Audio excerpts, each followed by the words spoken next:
Azadine and his sister Ariel were born from a man's womb, the result of a dark curse. Azadine was born without eyes, with nothing but blank flesh where they should have been. Because of this, the leader of the Herald clan wanted to slaughter him, believing it would spare him from future suffering. However, Aldous revealed a shocking truth. Despite having no eyes, Azadine could still see. His sister Ariel, on the other hand, had rare eyes. She was exceptionally skilled in martial arts and considered a prodigy, while Azadine was constantly crushed and bullied by the other kids. He was so weak that even a short run made him vomit. Eventually, even a frustrated Ariel snapped. She slashed Azadine's empty eye sockets, claiming the scars looked better than the skin. Later, a man-eating elf took Azadine as a disciple, helping him forge himself to become powerful enough for revenge. From then on, whenever someone drew a triangle on the ground and placed the clan's emblem at the center, Azadine would instantly appear. Meanwhile, his sister Ariel betrayed the Herald clan and became a traitor. Years passed, and everyone thinks this is a legend. One day, in a distant place, this man hung several men from trees and ordered their wives to support them with their own arms. He declared that if the women collapsed, the rope would tighten and their husbands would die. It was a cruel game of endurance and despair. Among the condemned, one couple remained alive. The Lord, a tyrant with the blood of divine kings, ordered the husband to be hung and commanded the wife to hold him up. He explained coldly, if she gave in, his blood flow would be cut off. She begged for mercy for her husband, but the Lord did not waver. The Lord's master swordsman, a silent witness to such barbarity, did not dare to intervene. The blood running through his master's veins made him untouchable. His word was law. Still, something in his gaze showed an internal conflict. He knew this was unjust. In front of the master, the Lord whipped the wife. The marks multiplied. Blood flowed, but she did not let go of her fiancé's arms. She refused to fall. She refused to abandon him. The Lord, bored by her resistance,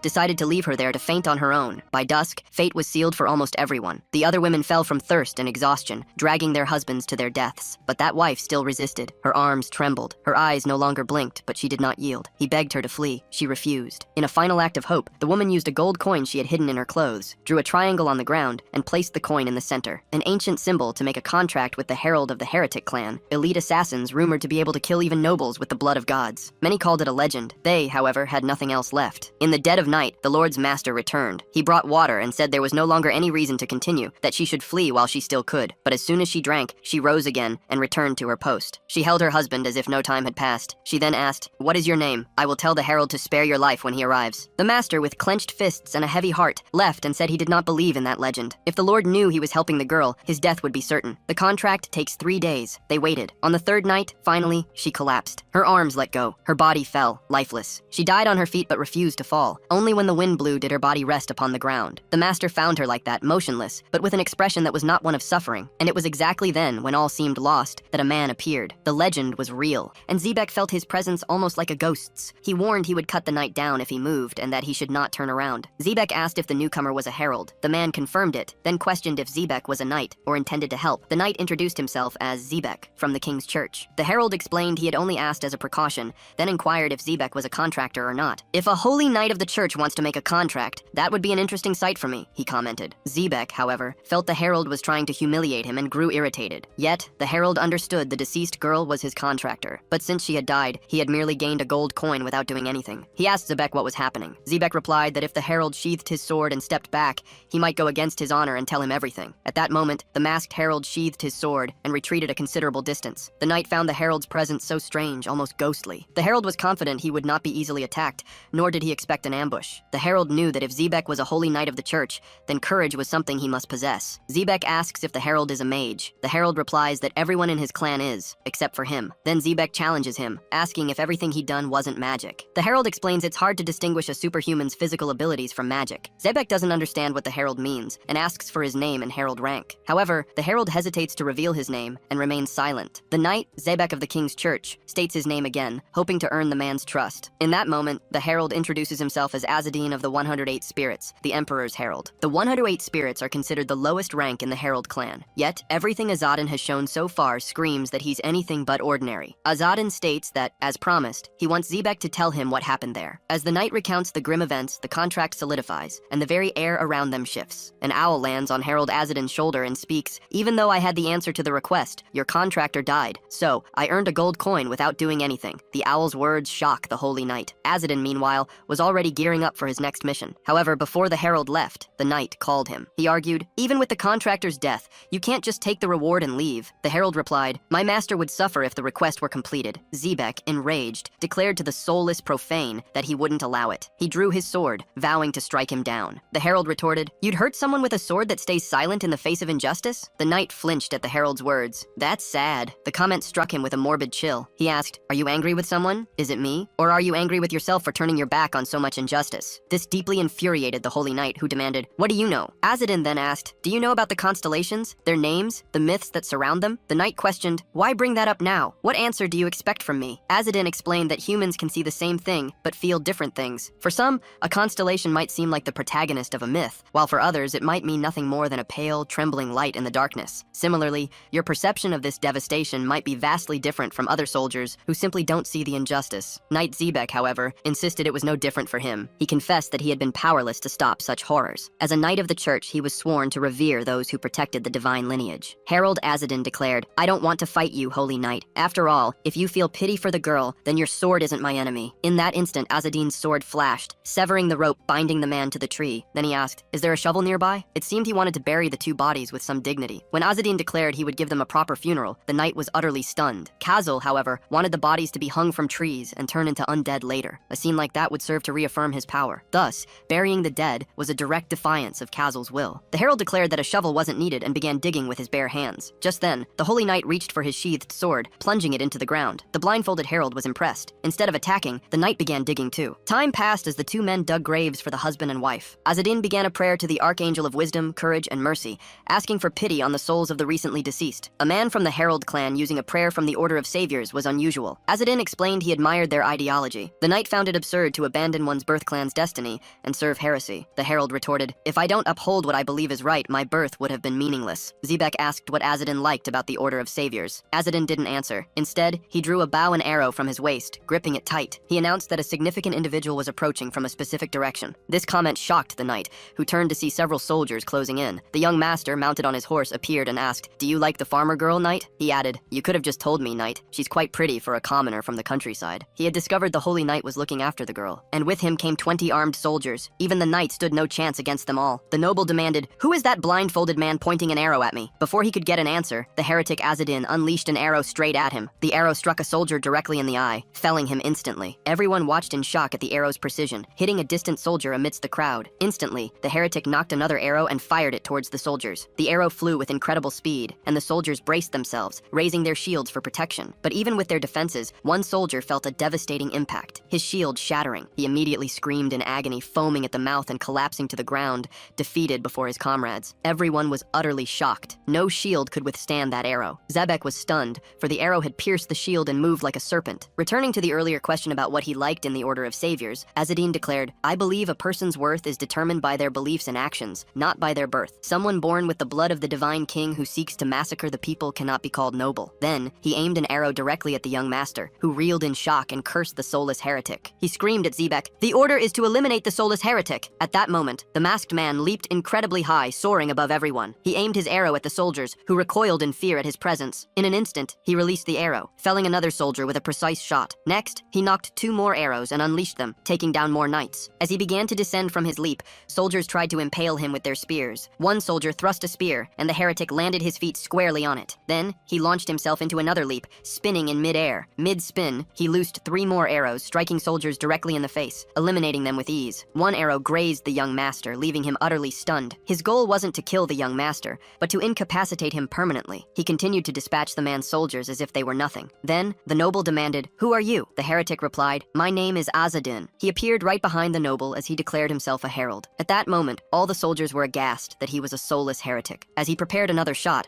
the knights realized he was out of arrows. To everyone's surprise, he decided to punch the noble square in the face. The punch sent him flying off his horse, crashing hard to the ground. He then put away his bow, out of ammunition. On the ground, the young noble groaned, clutching his eye in pain. From behind him, a knight charged, roaring in fury, attempting to strike the herald from behind with his sword. Azadin easily dodged, countering with a powerful punch to the knight's face. Azadin declared, I've thinned your numbers with my arrows. If you're brave enough, come at me now that I have a sword in hand. Then, as if remembering something, he plunged the sword into the ground. The knights wonder why he's so obsessed with castration. They think the man is insane, while from a tree, his owl watches the scene. Moments later, he surveys the area, littered with defeated bodies. Sword in hand, he strides towards the young master, who has been waiting for this. Scum like him, who inflict pain on others, must pay the price. But before he could act, a blinding light erupts. One of the noble's soldiers feels himself going blind. The noble, however, feels nothing, proving his unparalleled bloodline. The soulless heretic, an eye covered by a band, delivers a sword strike. The blow is deep, sending a torrent of fluid gushing from the young man's neck. He collapses to his knees, screaming in agony after the attack,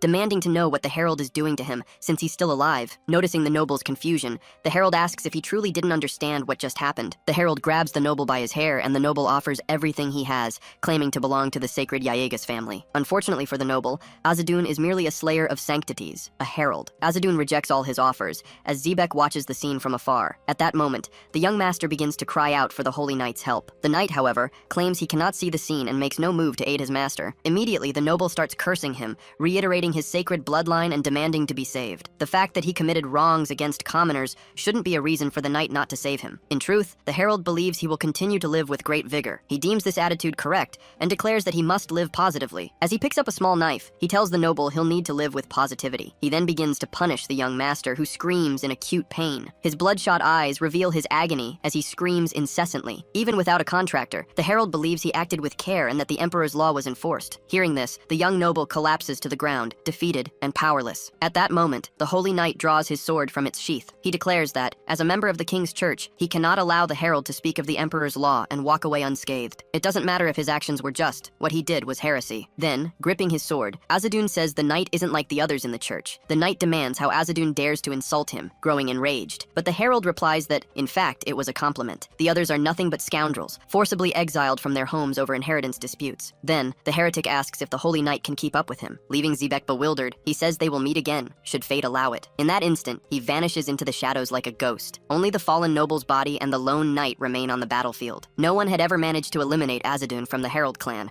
and many had suffered permanent losses. The phrase, scoundrels forcibly exiled from their homes over inheritance disputes, echoes in Knight Zebek's mind, and he recognizes its truth. After all, the description also applied to him, leaving Zebek speechless. He feels a weight lift from his chest and gazes at the rising sun. Meanwhile, citizens plead with the king for this year's tax exemption. They beg, explaining that people are fleeing and becoming nomads, while others are dying of hunger, turning into living corpses. This leaves them subjugated by thieves and monsters, unable to pay their taxes. Margrave Kazel expresses his shame for them, stating that at this rate they'll be begging him for rations. They apologize, saying they are at the very limits of their lives. Kazel replies that nothing will change the fact that they are commoners, but if they wish, he can provide them relief. The commoners are thrilled by the offer and ask if he's serious. Kazel confirms, but lays down a condition. Fail to fulfill his request, and they'll face the gallows. A buzz erupts among them, then a crimson flame bursts from Kazel's hand. He tells them not to fear, for his demand is merely a single page. A grimoire materializes, and he declares, "This is my nature." The commoners confess their ignorance of magic, admitting they know nothing of grimoires. Even ignoramuses like you should be able to find it. If you truly desire it, the object will answer your call and reveal itself. Bring me a grimoire like this one, and your village will be exempt from taxes for 3 years. On top of that, 50 sacks of wheat, barley, and oats will be granted. The commoners are utterly stunned. They ask if they don't even need to know the grimoire's name to search for it. Then, Margrave Kazel reveals it's a copy of the Divine King's book, striking fear into their hearts. Suddenly, a serpent slithers from beneath his kilt and transforms into a woman. She senses that mentioning the Divine King's book by name was rather careless. Everyone is searching for that grimoire. Rumors are spreading across the entire continent. It would be wise to find at least a single page of it as soon as possible. Kazel demands, what does the babbling witch want? The witch is forced to reveal that her son, Kozel, has fallen victim. He denies it, asserting that his forces wouldn't fall so easily, especially with Zebek present. However, the witch retorts that they face someone from the Herald's clan. Hearing the word herald, the Margrave's gaze turns morbid. They seek the Divine King's book to free themselves from the curses of their duties. He asks if Kozel died, and she replies that he lost his sight and his reproductive organs were removed. The Margrave orders soldiers dispatched to the surrounding areas to eliminate the Herald's clan. Then, the witch says she'll contact the commander and shakes his hand. In that case, I'll have someone else do it. If my son was castrated, I'll just have to make another. With a seductive grip, the serpent woman insinuates something malicious. Meanwhile, Azadin treks through a desert, feeling he's about to succumb to thirst. He demands of his owl, "Why did you make such a spectacle, claiming we'd arrive in 2 days? And why did you dare speak so impertinently to the emperor's mouth?" The owl, however, offers no reply to its master. Because of the emperor, heralds are scorned worldwide, branded as killers of saints, soulless heretics. And because of the scene with the contractors, he abandoned his baggage and rushed here at top speed. Now he's parched, on the verge of death, all thanks to his stupid owl. The owl apologizes, promising that its servant will soon act. Just then, he hears rustling from a nearby bush. The heretic readies his weapon, wondering if they are ghosts. Blue fire begins to emanate, and he realizes it's coming from bodies hanging in the trees. The ghosts of these people appear before him, bowing and thanking him. Azadin declares he has avenged their grievances, and they may now pass into the afterlife. The spirits of the couple, his contractors,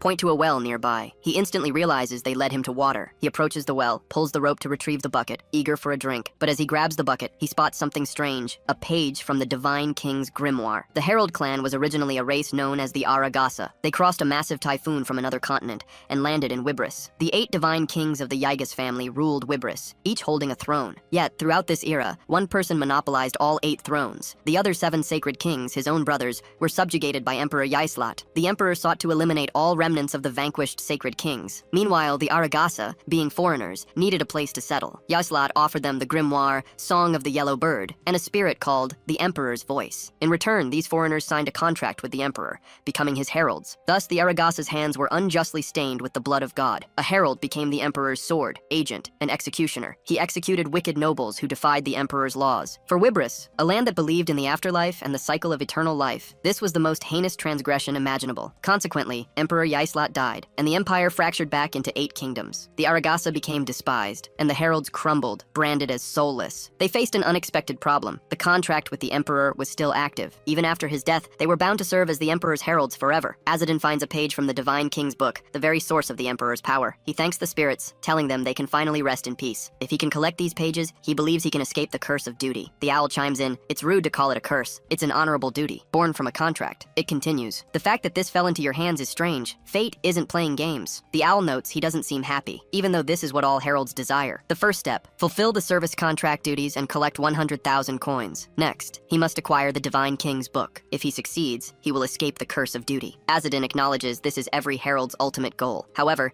he fears this knowledge will spread across the world. His father was the reason the Divine King's book was divided in the first place. Meanwhile, the herald feels intense thirst as he treks through the desert. From a distance, a blonde woman watches him, hidden. She recognizes him as the clan's traitorous son, sneering that he has no talent, no power, just an idiot. She wonders if he truly can't use magic, if he's cursed. Her friend isn't sure about the curse, but confirms he definitely doesn't use magic. The blonde heard he couldn't even string a bow and wet the bed until he was 8. She doubts he's capable of fulfilling the duties of other heralds. Her friend advises her to leave, saying it's not worth confronting a relative of a low-ranking contractor. Midiam, however, decides to test his abilities. Her friend warns that a worker cannot attack a herald. She shrugs it off. "I don't care. If I win, the position is mine, and there's no way I can lose." Her friend cautions that he's a student of the temperamental elder Kazaz, which might surprise them. Midiam scoffs. Even if an idiot trains for 10 or 100 years with Kazaz, he won't get strong. She finds it curious that a traitor's son can't use magic yet is a herald. She believes he's just taking up space, and competent people like her are being denied the herald title. Determined to usurp his position, she aims an arrow straight at him. With Azadin in her sights,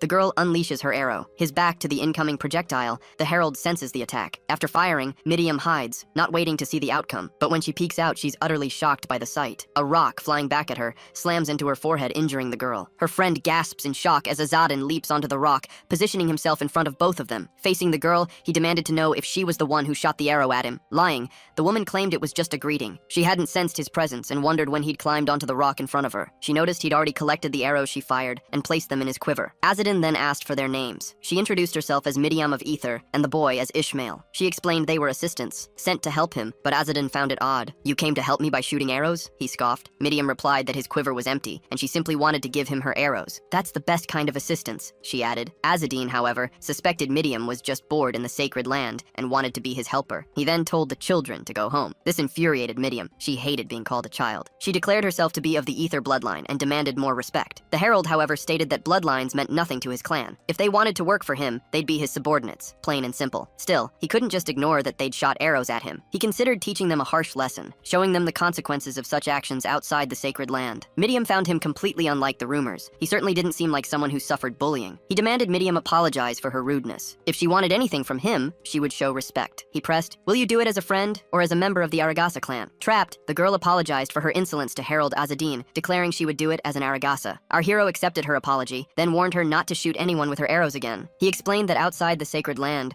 weapons weren't toys to be wielded without lethal intent. He wasn't trying to be harsh, but he told them to return to the sacred land. Declaring he didn't need assistance, he then simply asked if they had any water. At that very moment, Midiam of Ether challenged Azadin to a duel. Ishmael pleaded with her not to, warning that Azadin was a dangerous man. Unlike the rumors, she now recognized him as strong, intelligent, and proud, not some idiot. But she'd feel like a coward if she backed down just because he was powerful. Midiam of Ether challenged Azadin, aiming to usurp his position as herald. Challenged to a duel, Azadin immediately thought Ariel had been a terrible influence on these kids. If she won, she'd seize his position. If he won, her life and everything she owned would be his. Ariel was one problem, but this girl underestimating him was another entirely. She should give up before it was too late. After all, Ariel was the only one who could truly defeat a herald. He knew his reputation wasn't the best, but he hadn't earned this position for nothing. Midiam then turned, paced out 100 steps and formally challenged Azadin. The duel was instantly validated. The herald had accepted her challenge. The girl recognized the voice of the emperor, emanating from the owl. The emperor's voice was a spirit bound to every herald. With the emperor's voice as a witness, refusing her challenge was now impossible. This was bad, and the girl knew she had to win this duel now. Time passed. The two friends handed our hero a pouch of water. Ishmael wondered what was happening. The air was thick with tension. Azadin unleashed an archery technique that sacrificed precision for sheer firing speed. It was the extreme form of the Aragasa technique,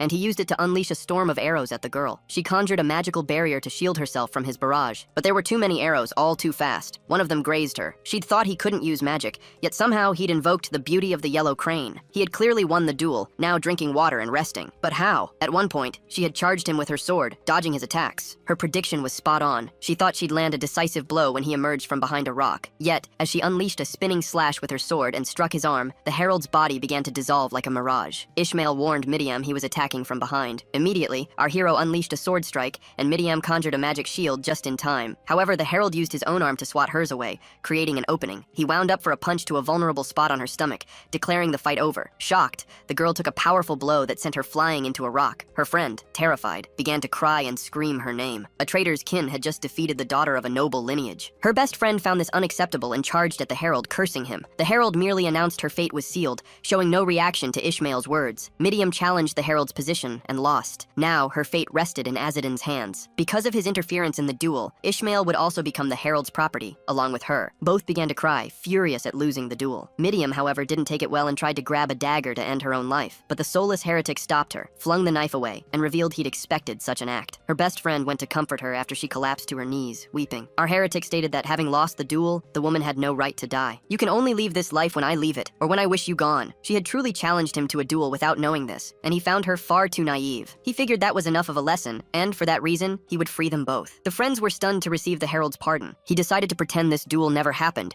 as it would be bad if it became part of their history. He then emphasized that he didn't need slaves and had already freed them, allowing them to return to the sacred land. The two friends followed the protagonist on his journey through the desert. Midiam, insisting, said he had received a talented young woman as a slave and chose to free her in that manner. Azadin said that if she were as talented as Ariel, she wouldn't have lost the duel. She might do better marrying an older man instead of challenging him to a duel. He stressed that she shouldn't challenge anyone to a duel ever again. After all, if she wanted to eliminate someone, she should do it without proposing such a challenge. He spoke far more than expected, seeming to say all of it out of genuine concern. The girl said it was all very new to her, leaving her friends surprised by the comment. The service contract between the emperor and the Aragasa clan provided each other with what they needed, and anyone who betrayed the contract would meet a terrible end. This contract was once a symbol of loyalty, a mark of honor. However, after the emperor's death, it became a horrific curse. Even after his demise, the contract's effects remained intact, binding the Aragasa clan to eternal service as heralds of the emperor. What seemed like an endless cycle of servitude finally began to show signs of breaking. After all, the clan had secured victory in the War of Succession and obtained a copy of the Divine King's book. However, a notorious traitor stole the book and fled. His name was Akra, the traitor. They chained him and forced him to return it, under penalty of the curse eliminating him. He was demanded to hand over the copy of the Divine King's book before suffering terrible pain. The clan threatened him with every possible method, but their hope vanished in the end. Akri had scattered the book across the world's Heart Mountain range and ripped out its pages. He then became the first person to be eliminated because of the contract's curse. Because of the curse, he gave birth to two twins, despite being a man. These were Azadin and Ariel, the twin brothers, sons of the traitor. Between the two, Ariel became the strongest herald in the clan's history, while Azadin became known as the weakest, most idiotic herald. Midiam wondered who spread such an absurd rumor. He clearly stated he had no intention of taking them with him and asked them not to follow him. The girl claimed they weren't following him, but had something to deliver. It was a letter from the regional chief of Salasma, an old man who held no sympathy for the heretic. In the letter, he stated he would ignore the reprimand about the lost reports and asked the herald to retrieve the scattered copies of the Divine King's book, as it would reflect on his evaluation. Judging by what was written, the other heralds must be aware of the copy. He stated that copies of the book had recently appeared and asked the girl if she knew about it. She and her friend said they knew, and the girl revealed that his father betrayed the clan. At that moment, Ishmael was shocked by what she said and stomped on her foot to silence her. The herald asked them to stop, as it was already obvious they both knew about his origin. For now, he would have to go to Salasma to meet the regional chief. He thanked them for delivering the letter. Since they were heading in the same direction, he asked them to follow him and tell him what was happening there. Our hero said that since this road wasn't his, they could follow him if they wished. The girl was overjoyed that he accepted the request and began to follow him, eyes sparkling. They stopped for the night on the road with their mounts. Suddenly, our hero tells the other two to wake up and keep moving. Still exhausted, they spot a nearby spring and head towards the flowing water, until someone shouts, grabbing the group's attention, and declares they can't take water from their spring. Our protagonist states he has no intention of fighting and asks what they want in return. The swordsman replies that he wants all of them. Azadin asks if there's no chance for negotiation. The bandits think he has too much to say for an adult and question why he wears a mask. Then, their leader orders them to capture the girl and eliminate the other two. In a flash, all the bandits are on the ground, begging for their lives. They claim to be innocent people, and Ishmael asks, "Aren't you bandits?" They explain they were recruited, forced by Kazel's children, who are hiring many to hunt for copies of a book. "How are we supposed to find something we don't even know, just wandering aimlessly?" they ask. Luckily, they stumbled upon someone as noble as the protagonist. The girl suspects they might just be bandits making excuses. Azadin, however, doubts it, noting that this road is always frequented by travelers and merchants. Midiam believes they'll have to eliminate these people to silence them and draws her dagger. Our hero tells her to calm down, stating he doesn't eliminate people without reason. She argues that even if they're good people,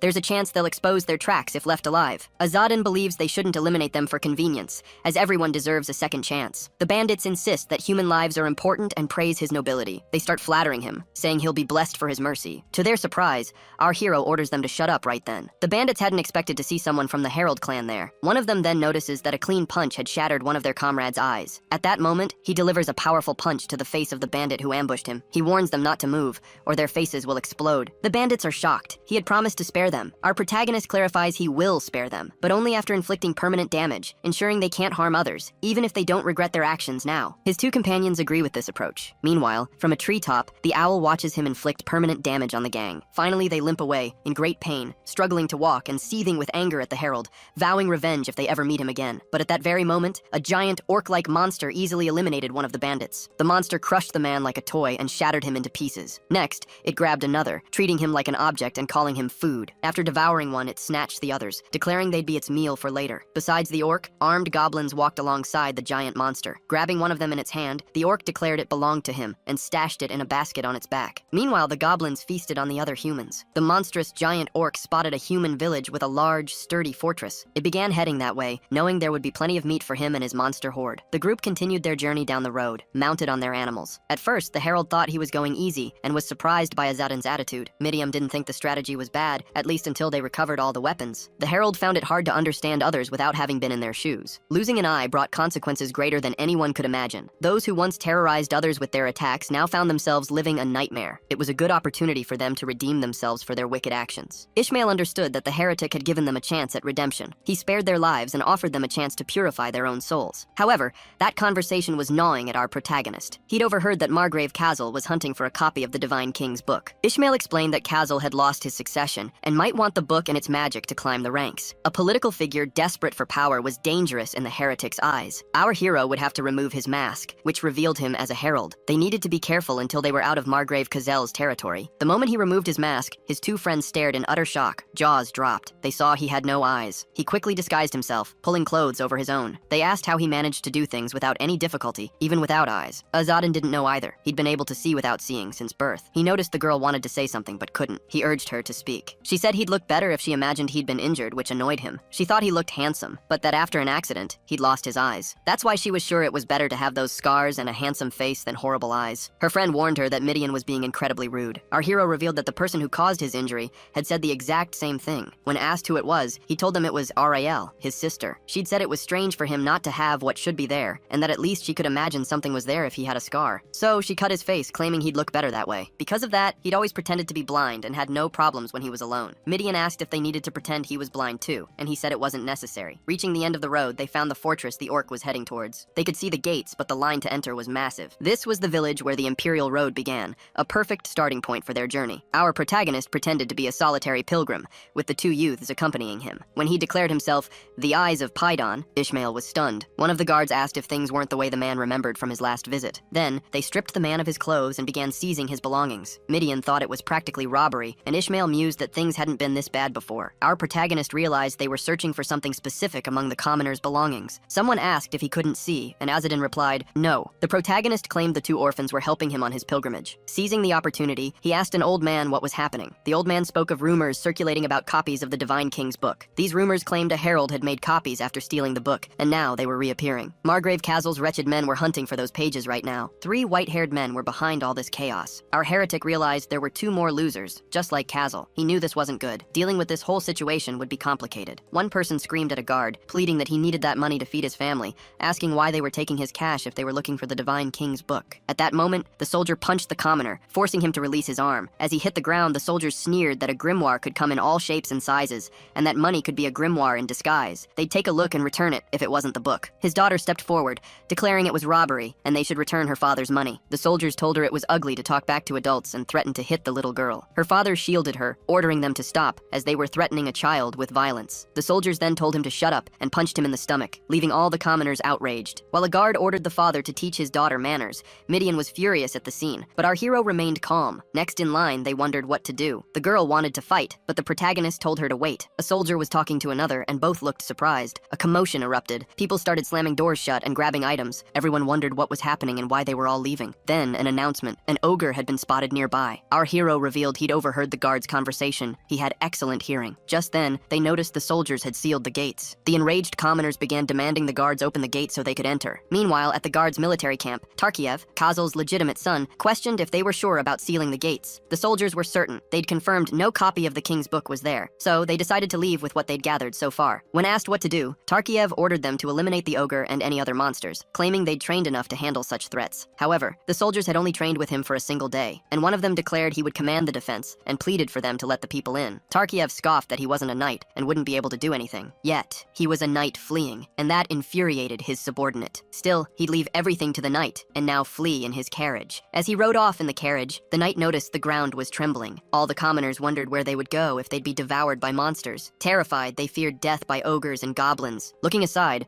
a commoner spotted a horde of goblins swarming the area. All the goblins and ogres were ravenously hungry, hunting for flesh. In the distance, a humble citizen watched the destruction unfold, growing desperate. Meanwhile, the team noticed the monsters closing in and prepared to face the situation. The citizens grab their torches and start marching down the road. A woman warns that the road will only get worse with time. She pleads with him to guide her younger sister and uncle, handing Ismail an extra lantern. He thanks the woman, promising to look after her uncle and sister. Azadin notices people react much better when he pretends to be blind. The knights and mercenaries were gone, but the village still needed protection. He urges those capable of fighting to stick together and stand fearlessly beside the soldiers, accepting their support only if possible. The commoners were left to defend the village, while the elders and wounded could flee faster. The little girl's father declared he would protect her and fight for the village, but his daughter shot back that he couldn't even cut an apple properly, her voice laced with worry. She couldn't believe the knights, sworn to serve the people, were now expelling their own. This infuriated Midian, who found the situation disgusting and pathetic. She believed they were driving out the very people of Wibris they were meant to protect. Midian found it strange that an Aragasa would sympathize with the people of Wibris. The heretic claimed he didn't care, feeling the same way himself. Then, he told the group it was time to split up, grabbing his weapon and vanishing into thin air like a ghost. The other two, startled,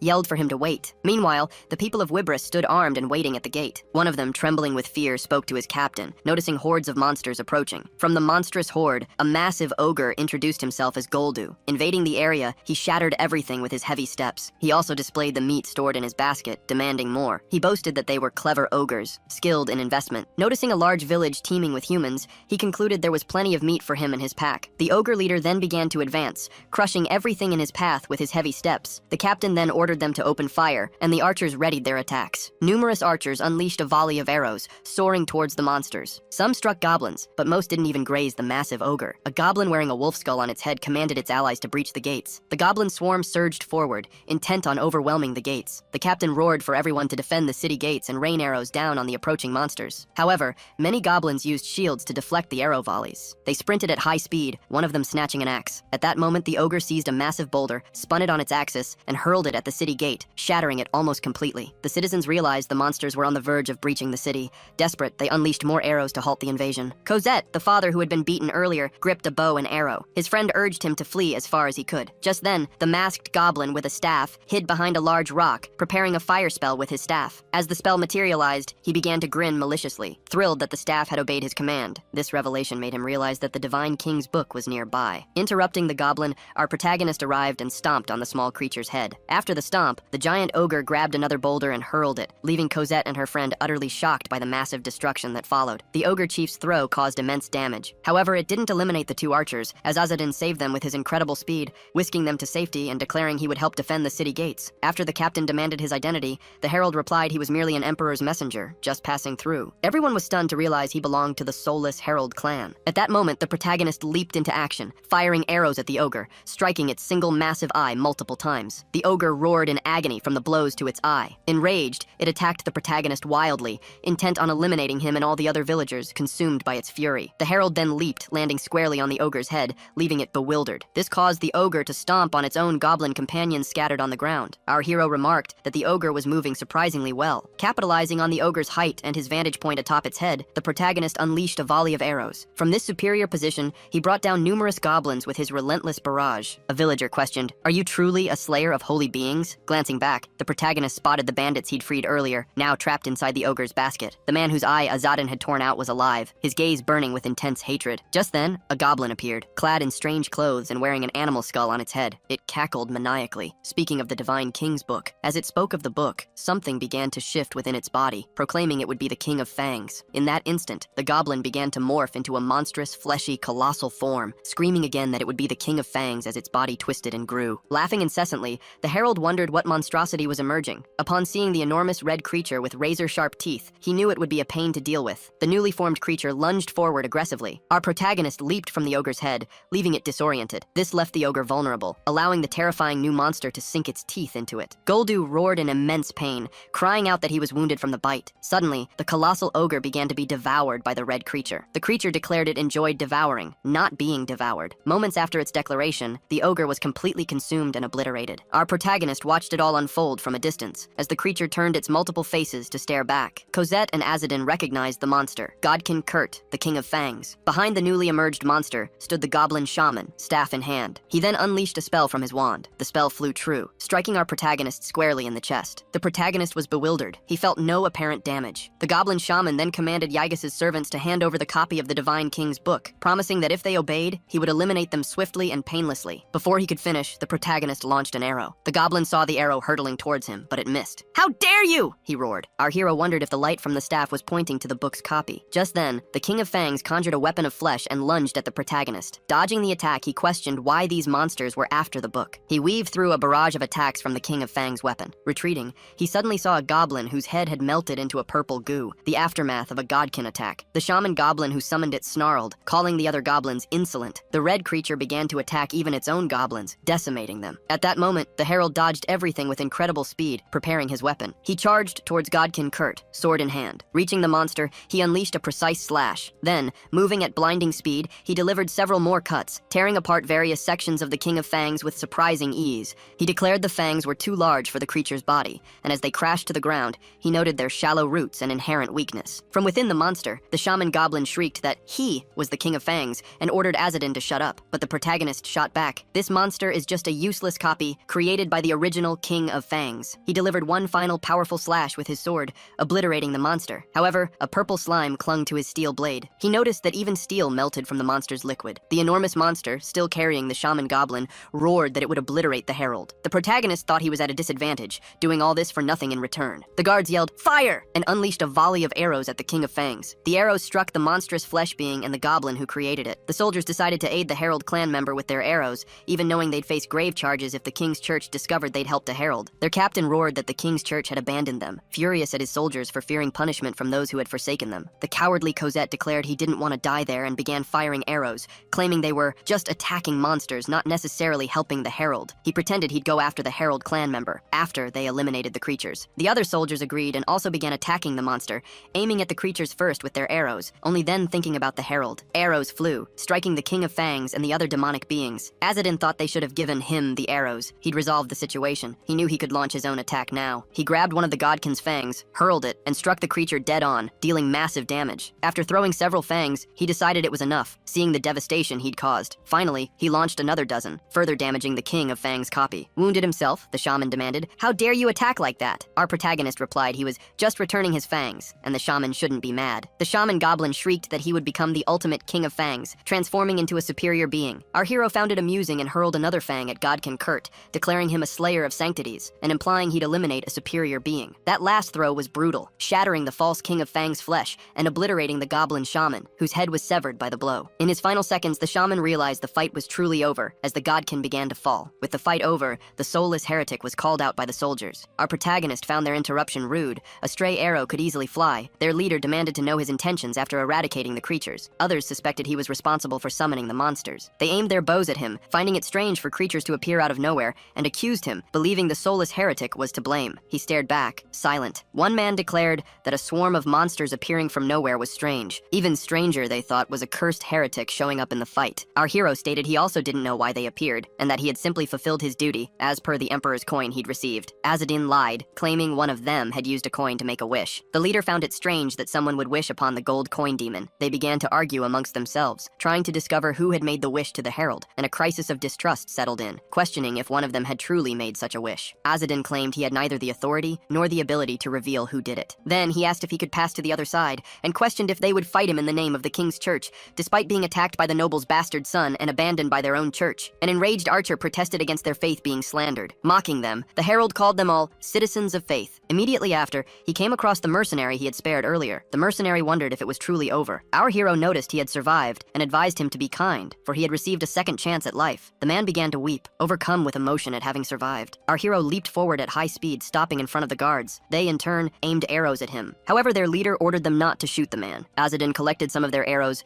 and placed them in his quiver. As he took the arrows, the group's leader thanked the herald for his help. Our hero replied that if the right person had heard the truth, he himself would have been executed. At that moment, he departed, using his superhuman speed. The owl, swooping beside him, noted he had lied about the gold coin. She knew that if he hadn't lied, the citizens would live in fear for having been involved with him. The owl asked if he held any resentment against them. After all, they treated him poorly even after he defeated the creature and saved everyone. Azadin knew humans were weak, and they had been kind to him when he pretended to be blind. Because of this, he decided to let it go, and stated he was very tired. It had been exhausting, and he had fought without earning any gold coins in return. In the distance, he saw the children, who were happy about his return. They were extremely impressed when he said he had defeated a copy of Kurt. Being modest, the heretic said the copy wasn't that strong. Ishamel said he had wasted his energy. After all, he hadn't earned any coins for the fight. Azadin had learned from Midiam that it was beautiful to help and protect people, for life wasn't fun without aesthetics. Then, he put on his blind disguise. Midiam said Ishamel was never the fun type. She realized they had managed to escape and asked if the evacuees had let them go. Midiam said they were held at first, but then released when they mentioned defeating monsters. They were kind people who gave them a torch and didn't discover they were Aragasa. However, Midiam thought she had escaped the situation because she was pretty. Azadin said she escaped because she was a child, not because of her looks. This annoyed the girl, and she argued that at 13, she could be a queen. Our hero showed Midiam a magic wand and asked if she recognized it. Midiam, from Ether, seemed to recognize the staff, as Kurt's copy used an identical one. The girl said she would concentrate to identify the staff. After all, she didn't possess mana at that moment. She was happy when Azadin recognized her as a subordinate. The herald was actually asking his companion for a favor, agreeing she'd inspect the item the next day. Suddenly, he leaped into a tree, and Midiam asked where he was going. Our protagonist declared he was in a hurry and told them to follow. They didn't understand his rush, but they obeyed. Suddenly, several villagers were seen walking down a dirt road in the dead of night. A woman noticed the blind man, our hero, and asked when he'd arrived, mentioning the children had gone looking for him. He simply said he was lost and that the clever kids would find them. More importantly, he heard shouts of victory echoing from the village. He declared it would be fine to return now. His hearing was sharp, and he was sure of it. He asked if he could catch up later using lantern signals. Before he could get an answer, a citizen drew everyone's attention to something strange. The gate lanterns were blazing. The watchmen had actually succeeded in their mission. A villager suggested sending a small group to confirm, but then the blind man vanished. Our protagonist, clad in black, was already sprinting towards the gate, muttering that he was too lazy to wait and would fall asleep in seconds if he lay down now. Suddenly, he spotted smoke rising from a mountain and stopped dead in his tracks to investigate. It was a soldier's camp, a roaring bonfire illuminating the night. The soldiers grumbled about the Margrave, who was more concerned with finding some book than protecting the city from drought and ogres. They desperately wanted to do a good job, escape this place, and cover their skyrocketing taxes. Watching them, our protagonist figured the damn runaway must be nearby. He then noticed a wooden box in the distance, filled with banknotes. Remembering he was broke, his owl companion chirped, "You hit the jackpot! You need that cash! Travel costs a fortune!" When the general discovered their loot was gone, he exploded at his soldiers. They claimed they'd been ambushed, unable to react. The general rounded on a sitting soldier, declaring it was his fault. The scarred man, however, accepted the blame without a flicker of worry. The general threatened to cut 2 guards' salaries, but the scarred man simply shrugged. "I don't care." He knew it wasn't just a common thief. Some of his personal belongings were missing too. The white-haired man asked what he'd lost, but the scarred knight refused to say. Tarkiev figured it wasn't important then, but the knight insisted the spy would head for the village and ordered Tarkiev to send out a recruitment order. Tarkiev countered that the nearest village was a public stage station, ruled by a noble. "That'll be difficult," he argued. "Why are you asking me for this and giving orders?" The knight simply smirked. "No problem. I'll just plunder that village in your name." Suddenly, he plunged a knife deep into Tarkiev's abdomen. Tarkiev gasped, utterly unprepared. The other guards watched in horrified shock as their captain was stabbed. The scarred man declared the knife was a witch's gift and began to emanate dark magic. A purple spider materialized on the hilt, then burrowed into the captain's body, vanishing from sight. The scarred man calmly stated, "You'll be fine for now." Tarkiev, reeling from shock, struggled to comprehend what the man had done with that cursed item. Then, the captain collapsed, writhing in agony. The scarred man looked down at him. "The spider only gave you one bite." He commanded Tarkiev to listen closely, or the spider would lay eggs inside him. "And when they hatch," he promised, "it'll be quite a show." Terrified of the chilling, scarred man, Tarkiev stammered, "What do you want?" The scarred man placed a hand on Tarkiev's shoulder. "I'll plunder that public stage station and capture the man who stole all my belongings." After that chilling encounter, the children were seen sleeping soundly on their mount, right in the middle of the road. The owl hooted, urging them to wake up. It was already 10 in the morning. They groggily stirred, noticing Azadin was already on his feet. "Have you always had 2 wands?" they asked. Azadin explained that while plundering the mercenaries' loot, he'd stumbled upon a wand identical to his own. It was the exact same one the goblin shaman had wielded in battle. When he asked the girl to examine it, she immediately suspected the staff might be cursed. Ishmael took the wand, focusing intently on its magical aura. When asked what he saw, he revealed a mental image of swirling green and black. If it belonged to the King of Fangs, the image would be red, he mused, pondering if the wand might belong to a different Kurt. Ishmael then explained that this staff's sole purpose was to seek out a specific target. It was designed to point to something, and it was fragile, prone to breaking easily. Despite its creator being of great caliber and crafting it in a hurry, its performance was surprisingly good. Azadin realizes the wand was made to locate the Divine King's book pages. He knows he'll have to face countless trackers from now on, so he decides to check on the men who lost the item. Returning to the camp, he notices something's wrong. The atmosphere has drastically shifted overnight. All the mercenaries are gearing up for a real battle. Azadin believes the goblin shaman's goal was also to collect the book's pages. He expected them to react after losing the wand, but instead, they resorted to brute force. Descending from the tree, Azadin warns his group that the mercenaries plan to attack the nearest village. The public stage station is larger than typical villages. Midiam asks if there's a reason for their reckless desperation. Azadin doesn't explain,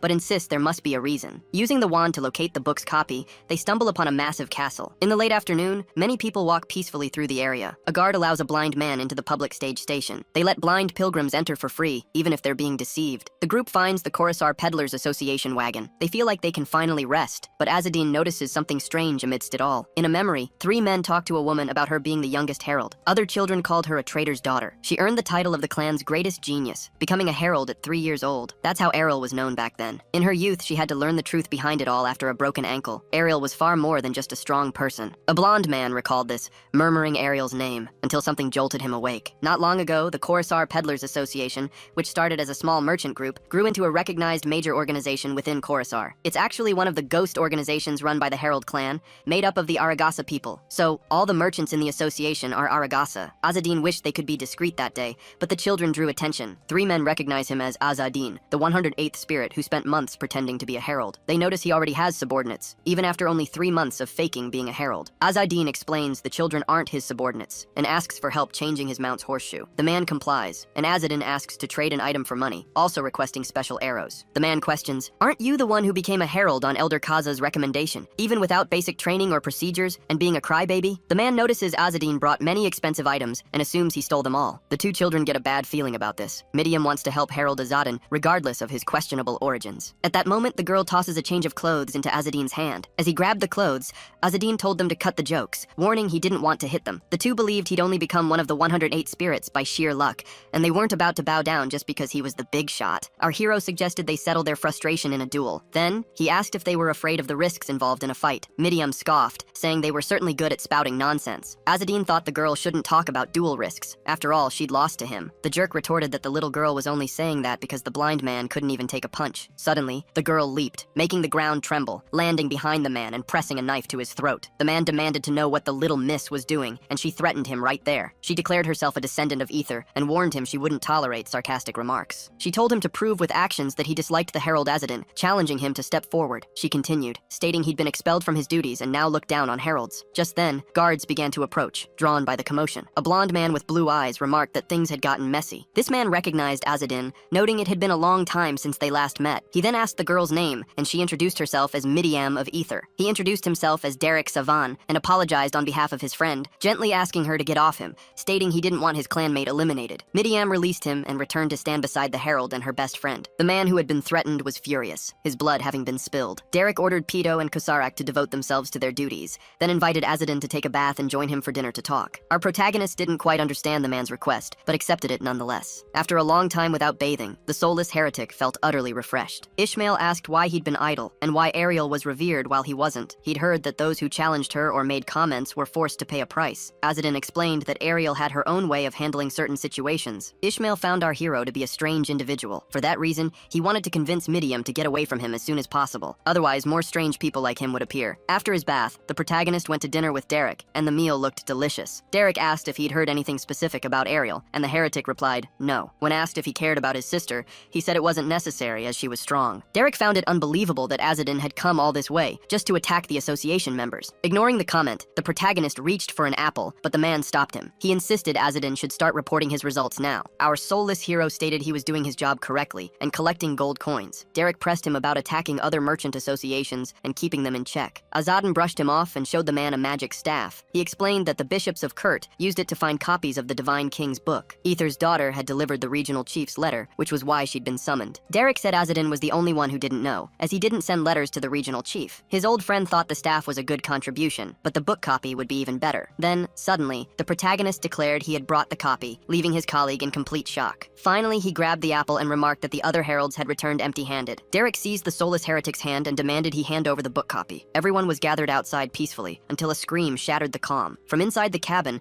the man roared Azadin's name, drawing everyone's attention. Stunned by the news he'd just received, Derek was speechless. He then asked if the herald didn't trust them, insisting they could protect the copy. However, Azadin, the heretic, believed it would be far more difficult for Derek to accomplish that task. Azadin warned that one of Kazel's bastards was on his way, flanked by his mercenaries. Among them were heretics loyal to Kurt. Derek, for his part, was confident he wouldn't lose to them. Despite their past defeat by Errol, Derek, an ancient herald, trusted in his ability to triumph. But if mere merchants fought with such skill, it would spark rumors and expose his past. Yet, for the ancient herald, protecting the book's copy was now paramount. When Derek accused Azadin of being weaker than Ariel, Azadin retorted that was ancient history, claiming he was no match for her as a child. He had grown immensely stronger since those days, when he'd consistently lost duels to his sister. However, Ariel was the strongest warrior of their race, commanding countless followers. Azadin couldn't fathom her current strength, as years had passed since he last saw her. The heretic decided to deliver the copy personally to the regional chief. Derek found his arrogance infuriating, especially coming from his senior. Just then, someone burst into the tent, warning them of trouble at the eastern gates. Earlier, at the eastern gates of a postal city, knights spotted approaching riders, wondering if they were armed. One knight barked orders, "Too many of you, come back tomorrow." However, the group's leader, a white-haired bastard, declared Durand was doing a fine job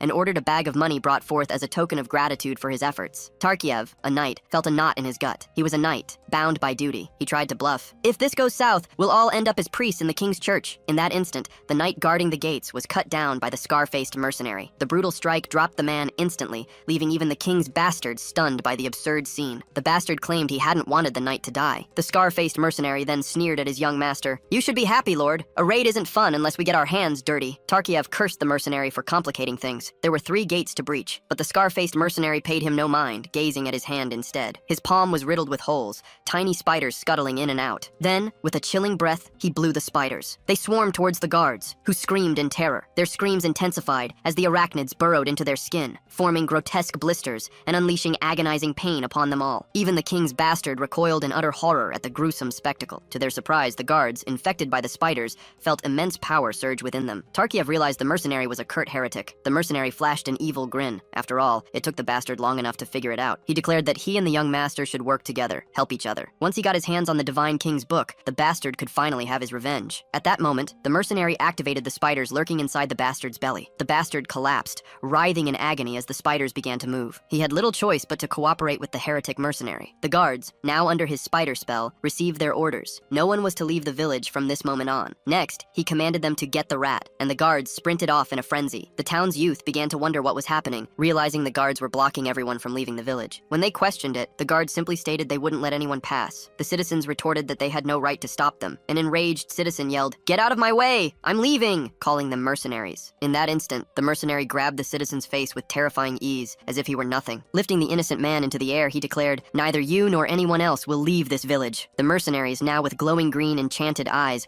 murmured that something strange was happening. A sudden hunger gripped them, and they began to salivate. One of them opened his mouth, which stretched wide, becoming enormous and spider-like, preparing to devour the innocent man. Just as he was about to swallow the citizen with his arachnid maw, something stopped him. An arrow flew towards the monster, striking its face brutally. The impact halted its attack, forcing it to release the innocent man. Then, the protagonist appeared, delivering a sword strike to the monster's head, knocking it to the ground and saving the innocent man for good. On the herald's sword blade, tiny spiders began to crawl. Then, the soulless heretic realized they were subordinates of Queen Arthra, the Spider Queen. Before all this unfolded, we're taken back to a moment in the past. Midiam said he'd keep needing them and should recruit them permanently. The owl warned Azadine about a new contract. When Azadine asked where the person was, the owl replied, "She's to the west, and she just stopped breathing." The heretic grew worried and ordered the two to prepare fire. They were heading to the western gates. He took a massive leap to reach the location faster. The two grumbled that he was giving orders without even thinking. Still, they decided to prepare and grabbed a torch. The herald used this torch to attack the monsters infected by the Spider Queen, setting the creatures ablaze,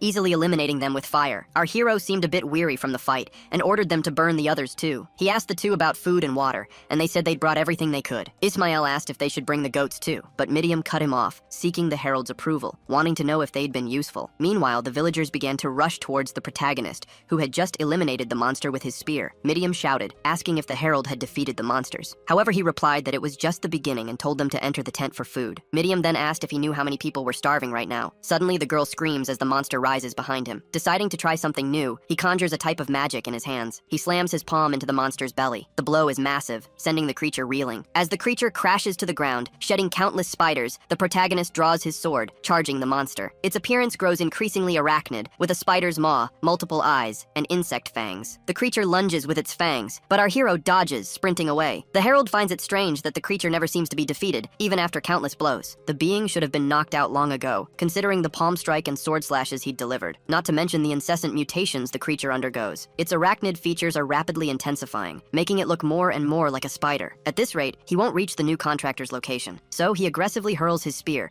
aiming to end the fight, and unleashes a blue lightning bolt, electrocuting the monster. A magical lightning arrow fired by Midiam obliterated the creature. The girl knew lightning would be effective, as the monster's weakness was fire. However, after using her magic, she grew weak, and Ishmael helped her stay on her feet. The heretic admitted she was skilled, indeed a member of the Ether clan. That said, he warned her that the beauty of nature was a grimoire itself, and advised her not to use such power too often. Ishmael knew Midiam was trying hard just to be accepted by the herald. When asked if the contractor had already been eliminated, the heretic affirmed it. When questioned why he was doing all this, the heretic stated he would fulfill the contract. Even if the contractor had been eliminated, he couldn't leave without verifying the information. Ishmael said he couldn't go without checking, and the heretic replied, "That's why I'll eliminate their leader." At the western gates, fire raged from the battle against the spiders. Several innocent men lay on the ground, cut down by mercenaries. The mercenary with the eye scar reveled in the scene, and Tarkiev asked if everything was all right, questioning the mercenary's search for the book of scriptures and his brutal methods. The mercenary replied, "It's different from what I expected, but everything's going well." The bastard was shocked by the mercenary's casual dismissal of the catastrophic situation, saying, "At this rate, the thief will escape." Meanwhile, the spider-infected men feasted on humans. One of them drew a triangle and tossed a gold coin, aiming to forge a contract with the herald. The mercenary saw the triangle on the ground and knew it was a summons for the gold coin demon. Then, he remembered this was about the Herald clan. He knew this clan was also hunting for the scriptures of the Divine King's book. He figured the rat who stole his things might be part of the Herald clan. The bastard asked if the mercenary intended to fight them, but the mercenary figured they'd come to him anyway. After the mercenary stated the heretic would appear due to the contract, Tarkiev nearly took an arrow to the head. The arrow almost struck the mercenary's head, but he caught it mid-air. He then snapped the arrow with his fingers, his eyes glowing green from a spell. However, another arrow flew, grazing the mercenary's face. He realized the attacker had intentionally weakened the first arrow, setting him up for the second lethal shot. Just then, 6 spider legs burst from the scarred mercenary's torso. A grin spread across his face as he declared, "That strike was intriguing." At that moment, the Emperor's herald charged, ready to press the attack. The herald slashed at the mercenary's gut, landing a hit even as he leapt back. Our hero, seeing the spider legs, remarked that the mercenary was intriguing himself. A fierce battle erupted between them, blows raining down from both sides. Yet, the enemy was taking the brunt of it, absorbing multiple sword strikes from the soulless heretic. Despite his instincts screaming to dodge, the mercenary recognized the attack as a calculated move. The enemy sensed that things would turn out well for him, no matter who won the fight. Our protagonist surged forward, landing another blow, remaining untouched so far. Meanwhile, the king's bastard son remained on his knees, longing for his mother. The herald then unleashed a massive sword strike, severing the mercenary's spider legs. He wondered if the mercenary was the leader, deeming him powerful for remaining rational even as a monster. The mercenary conceded that the herald was strong, saying he'd expect nothing less from an emperor's herald. But then, the mercenary's wounds began to regenerate, a sickening sight. He declared he couldn't be defeated. From the very spots he was struck, more spider legs erupted. Our hero questioned if that was truly the case, scoffing that he was just a spider in the end. Facing his foe, our hero tried to land another strike, but the arachnid recoiled. Enraged by the heretic, the mercenary swatted him away with one of his powerful legs. The heretic then channeled the beauty of nature, manifesting as the elder Kazas. He quipped, "Spiders can't scratch their own backs." Then, he appeared behind the mercenary, preparing a lethal strike to his back. He delivered a brutal slash, severing the enemy's head head from its body, leaving the bastard Tarkiev utterly stunned. The bastard then declared that as a herald, he couldn't be eliminated, ordering the protagonist to calm down. Our hero didn't care if he was a noble or not, but the white-haired herald wouldn't have used such a flimsy argument. At that moment, the bastard pulled out a gold coin from the emperor. When asked where he got it, the spoiled brat claimed his mother gave it to him. According to his mother, the herald clan could be manipulated with gold coins. Even with the coin, if he didn't make a wish, the bastard could still be eliminated by our hero. Immediately, the bastard tossed the coin into the center of the triangle and made a plea. His request, to be saved, as the final area was overrun by spider monsters. At that moment, the soulless heretic accepted the bastard's contract. He asked the owl if they should accept this piece of trash as a contractor. The bastard then began to cry, telling his mother he was alive. Just then, his two companions arrived, worried sick about him. They were furious when they learned the bastard had made a request to the protagonist. The protagonist asked Midiam if she could use her blue lightning again, a bit weaker this time. Midiam replied that since she was of his race, she could help. She started to say she wasn't his subordinate, then asked if he'd be asking for help with contracts too. Faced with a barrage of questions, the protagonist declared he would accept the girl as his subordinate. The girl beamed, thanked him, and promised to give her best on the mission. Ishmael had never seen Midiam so desperate for someone's attention like this. No matter what Ishmael did, she never paid him this much mind. Thinking that Azadine commanded so much of her attention, Ishmael felt a deep sense of injustice. The boy slumped to the ground, dejected, and the herald asked if he was hungry. Midiam asked if they could start now, threatening to beat up the bastard who was clearly weak. The bastard stammered, "Why ask that? Is it real lightning? Is there a chance I'll die?" Then, the girl began to summon blue lightning, a sadistic smile playing on her lips. The blue lightning magic surged forth, electrocuting the bastard Tarkiev. The protagonist asked if the bastard was all right, noting he'd made the girl overexert herself. Midiam replied she'd be fine with some rest. After all, Ether's daughter wasn't that weak. Meanwhile, Tarkiev collapsed to the ground after the electrocution, feeling utterly drained. His body trembled and he glared angrily at his tormentors, wondering why they were staring at him like that. The protagonist warned him not to try anything reckless, which the bastard took as a grave insult. Ishmael threatened to eliminate him, stating their job was done. The herald told him not to say that, but the boy questioned if the contract had truly been fulfilled. However, Azadine declared no, because the emperor's voice had accepted the bastard's plea. This meant he had received an individual protection value. Once they became contractors, they had to treat him well, even after the mission was complete. Furthermore, the emperor's voice gained vital energy from the contractors. Our hero wants to get rid of the remaining spider mercenaries in the village, but if he mentions it, the kids will pester him to come along. Just then, the villagers erupt in cheers as the king's church knights arrive. The herald figures they'll handle the spiders and feels a wave of relief. Tarkiev practically begs the soulless heretic to take him on this mission. He knows once the church's investigation begins, he's doomed. He needs help reaching a place free from holy knights. Our protagonist finally agrees. After all, he has to treat him with sincerity now that their contract is sealed. Later, the bastard demands entry, needing a place to stay. A villager couple is startled by the man's presence. He's a knight. When they ask why he's there, the bastard almost spills that he's a noble, but the trio cuts him off before he can finish. Our hero, disguised as a knight, tells the couple they need a place to sleep. He offers a silver coin to sleep in their barn. They accept, saying it's fine since they need to work on the farm anyway. Tarkiev can't fathom why they stopped him from speaking. He thinks these settlers are nothing but lazy. He argues they always demand too much and flee at the first sign of a drought. In his mind, that's precisely why the poor stay poor. With a sneer, the protagonist says there's a reason a noble like him is stuck with a heretic. He dismisses it, simply telling the bastard to think before he speaks. They tie up the goats and head upstairs to sleep. When Tarkiev complains about flies, the herald retorts that having spiders in your belly is worse. The noble refuses to sleep in such a squalid place. Midiam asks Azadin about the king's church. The people seemed both happy and terrified when the holy knights arrived. Our protagonist explains that these knights uphold the laws of the 8 kings. They learn white magic, protect the people, and are handsomely rewarded. But in truth, the church is packed with nobles who steal far more than they protect. Spotting the very noble Azadin was just bad-mouthing, the group decides to rest as well. The next day, deep in the forest near Azadin and his group's resting spot, the imposing holy knights march on. One of them asks Gardreg how much longer they'll keep marching. Their leader tells him to calm down. They want to finish this quickly, too. The knights expected to eliminate monsters, but they've all vanished. Just as he suggests heading back and pretending they fought the monsters, a sound cuts through the air. One knight tells another, "Your daughter's a real beauty." They start joking around, a relaxed atmosphere settling over the forest. Gardreg snaps at them to stop the nonsense and find the monsters. Suddenly, a bizarre growl echoes and fear grips them. When their leader collapses to the ground,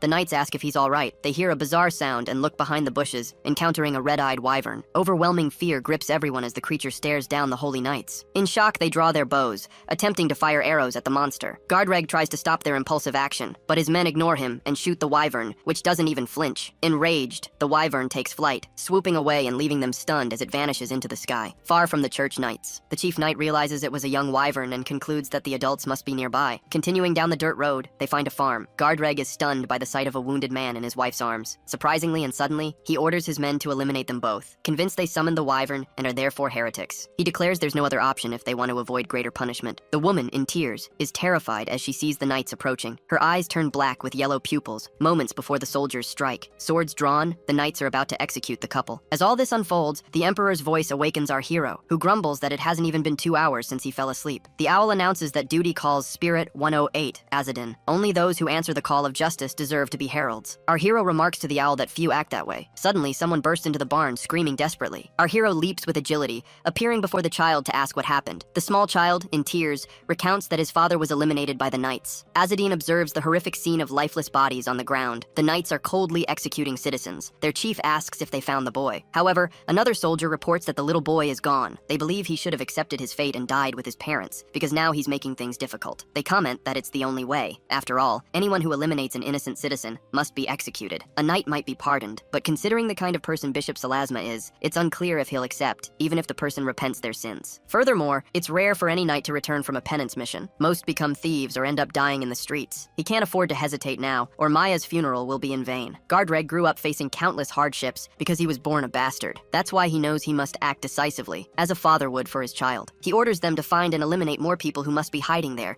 as it's a small village where people likely don't even know what happened. They spot a woman fleeing, and the guards go on high alert, ready to pursue her. One of them points a spear and asks, "Where do you think you're going?" He hurls the spear with force, striking the fleeing woman in the foot. She collapses, immobilized. The knight who threw the spear claims his hand slipped because of tomato sauce. He tells the woman to make things easy and not resist the attack. However, at that exact moment, the knight takes a rock to the face, collapsing unconscious to the ground and leaving the woman and his comrades in shock. They wonder what just happened. Gardreg blocks an attack with his sword, demanding to know his assailant's identity. Our hero emerges, explaining his body is failing him due to severe sleep deprivation. The knights, enraged, take his words as a challenge and prepare for a fight. Azadin leaps and spins through the air, dodging the soldiers' attacks. Their spears have a long reach, and Azadin is unarmed, so he snatches up stones, aiming to disarm them. Using the beauty of nature technique in Kaza mode, he hurls a stone at one of the guards. The soldiers mock him, claiming stones won't touch them, let alone knock them down. Our hero unleashes the yellow crane ability, and the hurled stone abruptly reverses, soaring back. The moment it returns, the stone smashes into the soldier's head, gashing him. Then Azadin lands a powerful kick to the guard's gut, sending him crashing to the ground. As the man falls, Azadin seizes his spear. As Azadin prepares to engage the guard again, a shout interrupts the scene. Gardreg orders them to stop and asks if the man knows who they are. He states they are holy knights of the king's church. Gardreg demands to know why they're slaughtering the innocents of Wibris. The man retorts, "They are heretics." The Emperor's herald challenges, "What proof do you have for such actions? How could a couple of hardworking farmers be heretics?" The leader sneers, "We, the knights, know who the heretics are. No one dares doubt us." Drawing his sword, he immediately brands our protagonist a heretic as well. His sword flares with divine light, growing impossibly large. Our hero warns the woman to shut her eyes, lest she be blinded by the searing light. He recognizes the technique, the same one that Bastard used to blind before striking. Our hero shields the innocent woman, his hand covering her eyes to block the blinding flash. The holy knight then charges, sword raised, straight for Azadin. Just as he's about to unleash a devastating strike on our hero, an arrow pierces his gut. The arrows, however, fail to wound the holy knight. They were fired by the Emperor's herald's 2 subordinates. Concerned, they ask if Azadin's eyes are all right. Lacking eyes, Azadin cannot precisely answer that question. Meanwhile, 2 more holy knights charged, but the subordinates managed to hold them back. When Midiam says they didn't kill them, our hero replies that they did well. Gardreg observes that the child defeated 2 apprentice knights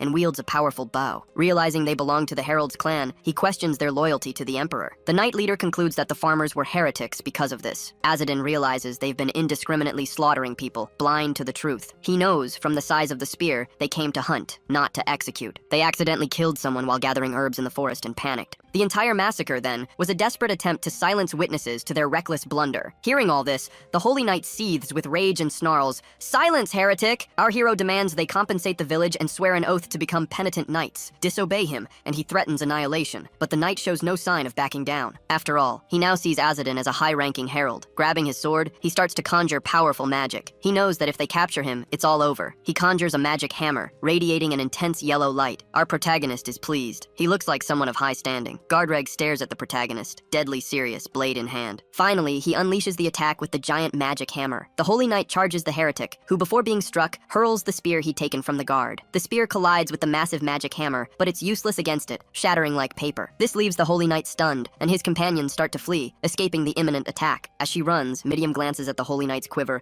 and announces she's borrowing it. At that moment, the herald, with his incredible dexterity, dodges 2 consecutive hammer blows. Watching the attack smash into the ground, destroying everything anything nearby, the herald notes his opponent's immense brute force. After dodging, he positions himself at a more strategic point and observes the attacks. Then, he knocks 2 arrows, draws his bow, and aims at the enemy. He fires the arrows at the exact moment the magic hammer is about to collide with him. Midium, worried, asks, "What are you doing?" The holy knight scoffs at the herald. The arrows can't even touch him. Then, the knight lunges at the herald, sword drawn, preparing a swift, lethal strike. He grins at the emperor's herald moments before delivering a sword strike. However, when he finally swings his sword, he hits only the ground. The herald is gone. This leaves him bewildered, wondering where the herald could have vanished. Our hero takes a massive leap, landing behind the holy knight. As soon as he lands, he grabs an arrow and fires it as fast as he can. An arrow strikes the leader's head, seemingly fatal. The event shocks everyone, even the herald himself. When Midium questions him about the nature of that action, the arrow flies from the enemy's fallen body directly into the soulless heretic's hand. Azadin explains, it's a technique called arrow return. The sun shines, marking the end of the deadly combat between the two. Our hero, Azadin, places the bodies of the fallen villagers on a bed of hay. A daughter sees her father's lifeless body and begins to cry, sobbing. Another woman also weeps profusely at the sight of the slain bodies. Azadin, seeing the surviving captured guards,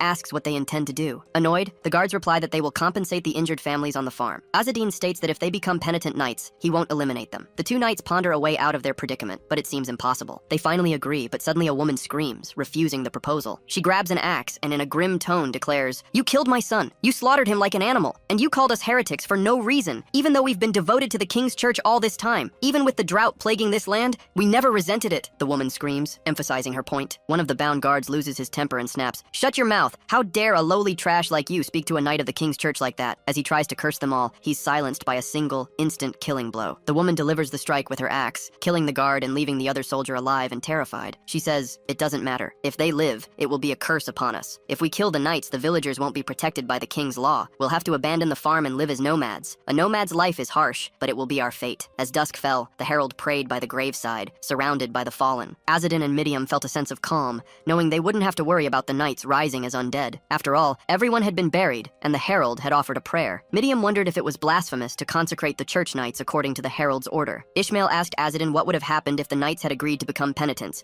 and if the emperor's herald would truly have forgiven them. If someone made a promise to a roadside stone, breaking it would be a sin. This was a declaration regarding the herald clan's promises. Under the royal law, once a promise was made, it had to be kept. Since the Aragasa had no souls, they were no different from roadside stones. Any promise made to such trash would be worthless. No matter how dishonorable the act, if the victim was one of the heralds, the transgression would be forgiven. Even if the holy knights swore to Azadin they would become penitent knights, no one could be sure they'd keep their promises, given their history. The protagonist told them it didn't matter, and asked if this was the law of Hybris. Since they were people of Hybris, they simply followed their principles. When the boy questioned what would happen if they made the promise and didn't keep it, the protagonist replied that grieving families wouldn't find peace that way. Survival was more important than revenge, especially since there were children among the victims. They might have gotten their revenge, but now they'd have to live as nomads, and that was a hard life. In the end, Midium understood that all of this was for the farmers. She noticed he seemed reluctant to eliminate the holy knights for some reason. The herald said he hated eliminating an opponent who had already lost. If he was forced to eliminate them in battle due to the enemy's lack of strength, that was a different situation. Ishmael noted his absolute confidence, even against the church knights. He wondered where the bastard had gone, seeing him nowhere. His companion said she saw him fleeing, and the group considered it good, as they wouldn't have to feed him. Meanwhile, Tarkiev emerged from behind the bushes, announcing he was right here, much to the protagonist's annoyance. He noted another forced march at sunset, and Azadin just wanted to rest. The child screamed at the blind man and his group, blaming them for everything. If they hadn't come to their farm, her mother and father wouldn't have died. The woman protecting the girl apologized, explaining she was just a child. The blind pilgrim asked where they were going, and the farmer replied they'd head southwest. They'd take shelter with relatives and figure out the children's future. The protagonist knew southwest was the opposite direction of Salasma. The drought was worsening, so there was no reason for them to stay on the farm. Then the heretic bid farewell to the farmers, and their paths diverged. The farmer wished the emperor's blessing upon the herald, who responded with a smile, and the child asked if the emperor's blessing wasn't basically a curse. After all, her uncle had told her never to utter the word emperor. The owl lands on the master's shoulder, warning him that people are treating him like a plague. He worked tirelessly to bring them civilization and wisdom. If anyone's to blame, it's the emperor himself. He should have established a succession plan sooner, and the owl readily admits it. Even the single generation of peace he secured was incredibly valuable. The Yaiga's god clan's generation could last for ages, and he agrees. The farmers head off to their relatives' homes, while the protagonist takes a different path. After parting ways, they mount up and ride into the desert. Tarkiev is amazed he defeated so many holy knights from the church in one go. Midium asks if he actually saw anything, considering he was hiding like a coward. Embarrassed, the noble bastard admits he didn't see much at all. Azadin snaps at him to keep quiet. They can't let it get out that the herald defeated the holy knights. That would cause massive problems and huge complications. He still needs to investigate the gold coins the noble showed the mercenary group. It seems the heretic will have to stick with the bastard for a while. while longer. Suddenly, a merchant stops them in the middle of the road. The merchant caught the travelers' attention, asking if they'd like some tea. The herald noticed he was part of the Coruscant Merchant Guild. They decided to accept the tea, and everyone took a break to socialize. The merchant asked who the white-haired knight was. He explained that the knight was their contractor, and there was no risk of information leaks. His expression shifting, the merchant then asked where the herald, a 3-month rookie, was headed. The herald noticed the man's fake smile vanished instantly. He stated he was going to Salasma and asked if anything was happening there. The man said something was happening, and it would be fine if he refused to help. He explained it was a job to hunt wyverns and bandits. Azadin demanded some wormwood sugar snacks, declaring he'd take the mission if he got them. The Coruscant merchant handed over what Azadin requested to seal the deal. As soon as he got the sweets, Azadin pressed for more mission details. The merchant explained that the Order of Saviors was conducting relief efforts in the area. The problem, however, was that they were practically forcing merchants to make donations. The donations from the wealthy were supposedly for refugees, and he found the idea acceptable. Midiam asked why he was so tolerant of the Order of Saviors. Azadin explained that many were taking shortcuts to avoid the Order, and those paths were infested with wyverns and thieves. These bandit groups were actually fleeing refugees, and the Order of Saviors members were exploiting the situation to find copies of the Divine King's book. The merchant asked if the herald truly intended to accept the mission, especially since guild masters had warned him not to get involved in caravan affairs. Azadin declared he would do it because it was about helping people, not carrying out an assassination. The merchant asked if this was a noble mission that suited his taste. He added that the herald possessed something unique, as they say. However, Midiam was furious at the comment and asked if she could finish off the merchant. He didn't answer, and she took the liberty of grabbing the merchant and pressing a knife to him. She demanded how he dared to act so insolently towards the messenger when he was just a servant. She ordered him to show respect to the messenger, warning that if he didn't, she'd eliminate him. Azadin quickly intervened, reminding her that even though she was Ether and held an official position, the man outranked him, and she should know that. Her lineage also valued the tradition of respecting elders. He ordered her to sheathe her blade if she wasn't planning to kill the man, and Midiam obeyed. The girl retracted her weapon and took a large step back. The protagonist apologized to the merchant. The merchant had offered tea, and they had caused an unpleasant scene. Azadin told them to hurry up. After all, there were wyverns and bandits to hunt. The merchant suspected they had conspired, one to strike and the other to apologize, just to make a fool of him. On the road to complete their mission, the protagonist thanked the girl for what she had done. He advised her not to mess with anyone deeply connected to Sabanga. His predecessor had been purged for displeasing Sabanga. Tarkiev asked if Sabanga was a family from the messenger lineage. The messenger lineage was more competent and structured than he had imagined. The heretic quickly understood that the merchant was asking for help to become a count and told him to stop. Then, the bastard declared that with the herald's skills, this request could be fulfilled. After all, Count Kazal was still young and shouldn't be planning his succession so soon. Plus, his mother had wealth and influence. If the count dangled the title of head of the house as bait, many would rush to offer fortunes. He would milk this situation for as long as possible, exploiting every noble, and the noble couldn't just stand idly by, watching it all unfold. The merchant pleaded with him to do it, explaining that his own people were causing trouble and had become a real headache for them. The two agreed, and Ismail pointed towards what looked like the inn the merchant had mentioned. They scanned the area, confirming it was the inn, while the protagonist practically vibrated with excitement to see a familiar face. The girl didn't quite grasp what he meant by familiar face, but they pressed on. That's when he spotted Svetlana, a goat, and rushed to embrace her with overwhelming joy. The others were utterly bewildered, disappointed that he'd abandoned a goat, and now so ecstatic to reunite with her here. He explained that the place he'd found her was barren, so he'd asked the guild to relocate and care for her. The inn had clearly taken good care of the goat, feeding her well. With that, the group finally decided to enter the inn. Stepping into the inn, the noble was instantly stunned by the sight before him. His brother and sister stood right there, and he demanded to know what they were doing. He quickly explained to the soulless heretic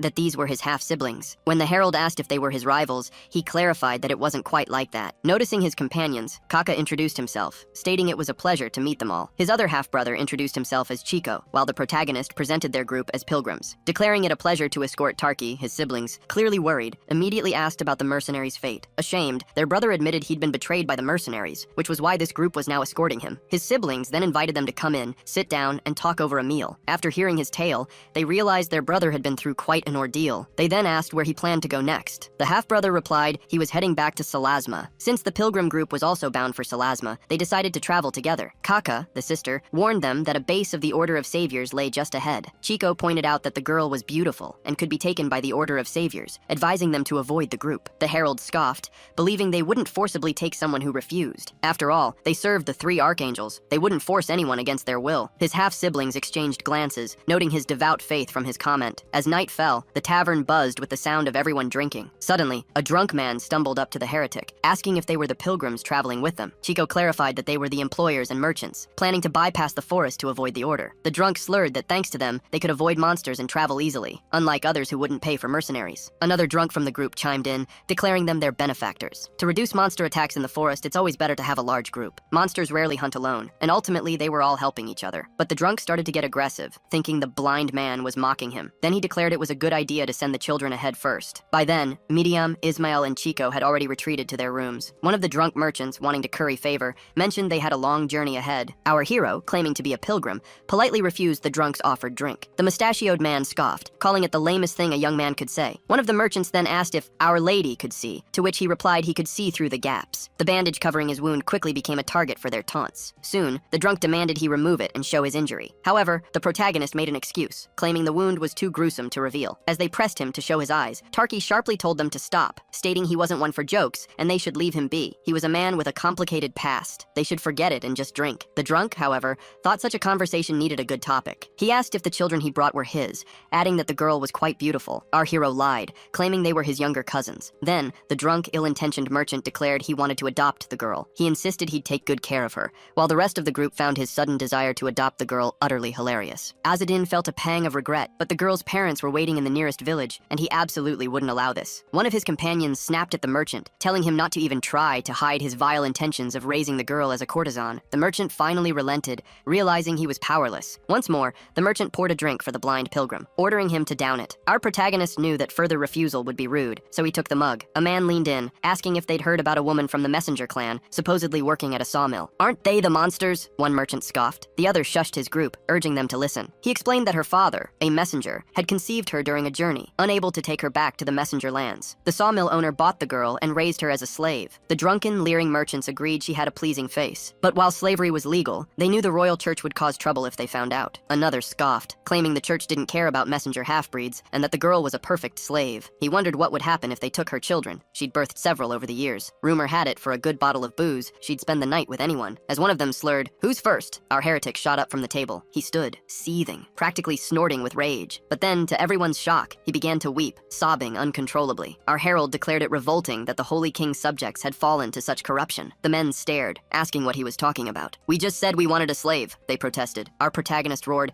"That's exactly the problem," and violently shoved the drunkards to the floor. One of them, his fingers nearly shattered, gasped, "Where does that blind man get such strength?" Suddenly, the soulless heretic began to pray, invoking the holy archangel of the Trinity, the one who swore to grant white magic to those who followed the three virtues. But humanity had strayed from those virtues, and the order of saviors was losing its power. This was how people shamelessly surrendered to corruption. The blind man declared, "The age of Jupiter is drawing near, and with it the three sacred virtues. Turn away from the pleasures of corruption and prostitution." Noticing his drunken state, they decided to call it a night. They had an early start tomorrow. The heretic insisted he could go alone, but they started dragging him out anyway. He grumbled that they'd ruined his fun. At that moment, the drunkards deeply regretted ever serving him a drink. But then, the noble Tarkiev asked if he was just pretending to be drunk. "Obviously," he replied. He knew religious fanatics weren't exactly welcome here. Just then, the girl woke up. "They're not religious fanatics," she mumbled. "Just a bunch of drunks." Our hero ripped off his blindfold, realizing she was awake and had heard everything. Ishmael asked if the argument was about the messenger clan woman they'd mentioned. The blind man replied that he hadn't received any reports from his leader and needed to confirm if she truly belonged to the clan. Miriam then asked if he would eliminate them if their story proved true. Our protagonist simply said, "It depends on the situation." The next morning, the entire group set out on a monster hunt. From here, they'd follow the forest path. If anyone spotted a monster, they were to scream. Azadin noticed there were more people on this mission than he'd anticipated, and there was something strange in the air, something Miriam, with his keen instincts, had also picked up on. A chilling sense of dark magic, traces of its corruption, hung heavy in the air. It seemed no one else in the group, besides the two of them, had noticed. The girl spoke to Azadin, and he quickly told her to stay close to the mountain goat. Ahead, something was wrong. The unmistakable presence of red-eyed wolves. Fear gripped the girl as our hero warned, "Something's coming!" Suddenly, a pack of black, red-eyed wolves lunged forward, attacking. Our protagonist shouted, "They're undead beasts, attacking with savage fury." An elder in the group barks out a battle formation. Everyone obeys, raising their shields and spears to face the 5 wolves. The wolves, enraged, snarl and drool, eager to feast on human flesh. It's clear the undead aren't attacking head-on. Retaining memories from their living days, they try to encircle and hunt their prey. If there's a weak spot, the rear must be protected to prevent a flanking maneuver. Our hero realizes the vulnerable point is their exposed backs. Suddenly, one of the wolves savagely bites a man's arm. Tarkiev, the noble bastard, orders everyone back and charges the creature. He slams his shield into the beast's mouth, knocking it back. He draws his sword and delivers a precise, fatal blow, annihilating the monster. The trio acknowledges his skill, noting he even donned armor to fight on their level. Chico rushes over,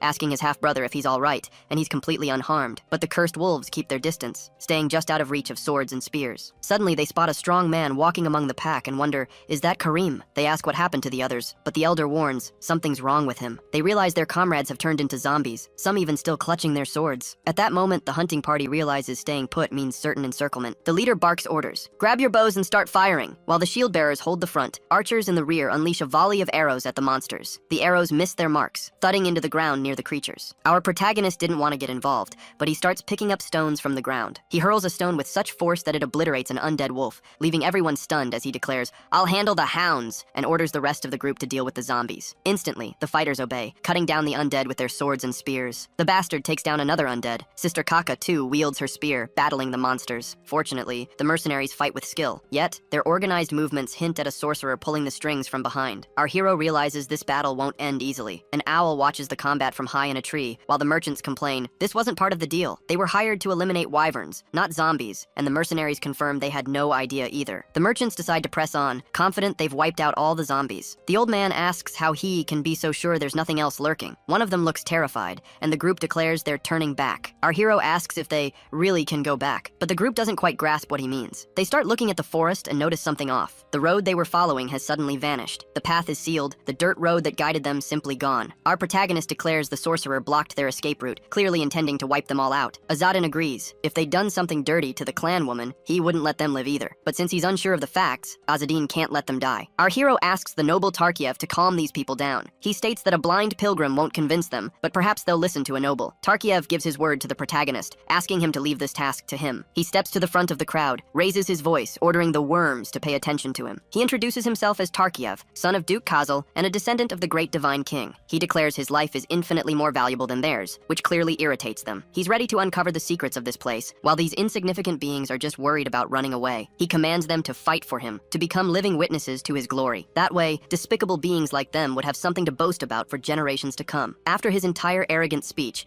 the merchants ignore him and keep walking in silence. Seeing them leave, the herald asks how the noble could say something so terrible at that moment. Chico, in turn, questions how his brother managed to say that to them. Tarkiev instructs them to follow the merchants, as the scattered team would leave them vulnerable. Kaka ponders that it might be more dangerous to return if the way back is obscured by a spell. Suddenly, the protagonist starts to feel a strange energy hovering over the place. He recognizes it as Butuma's shamanic dust, an extremely powerful dark magic. With such intensity, the sorcerer must have already died and become a vengeful spirit. Considering the presence of zombies nearby, this theory seems plausible to them, and his idea that the half-brothers were useful was now confirmed. Midiam asks if this means the messenger clan woman is gone. However, the soulless heretic says he's still not sure. If she belongs to the clan, she might have inherited the ability to manipulate phoenix and wind energy. She might even have mastered dark magic, even while alive. If she's alive, they'll find traces of her in the village, and can talk to her from there. His companions emphasize that this would only be possible if she were alive. Then, they arrive in front of a sinister cabin in the forest. The door begins to bang wildly. The trio finds the village eerily silent. It seems the only beings there were the zombies they had just fought. As Tarkiev's brothers walk through the village, they hear a loud noise coming from a cabin. They wonder if it's a zombie. A voice from inside claims to be human, but they suspect it's a zombie. The voice identifies itself as a paladin of the king's church,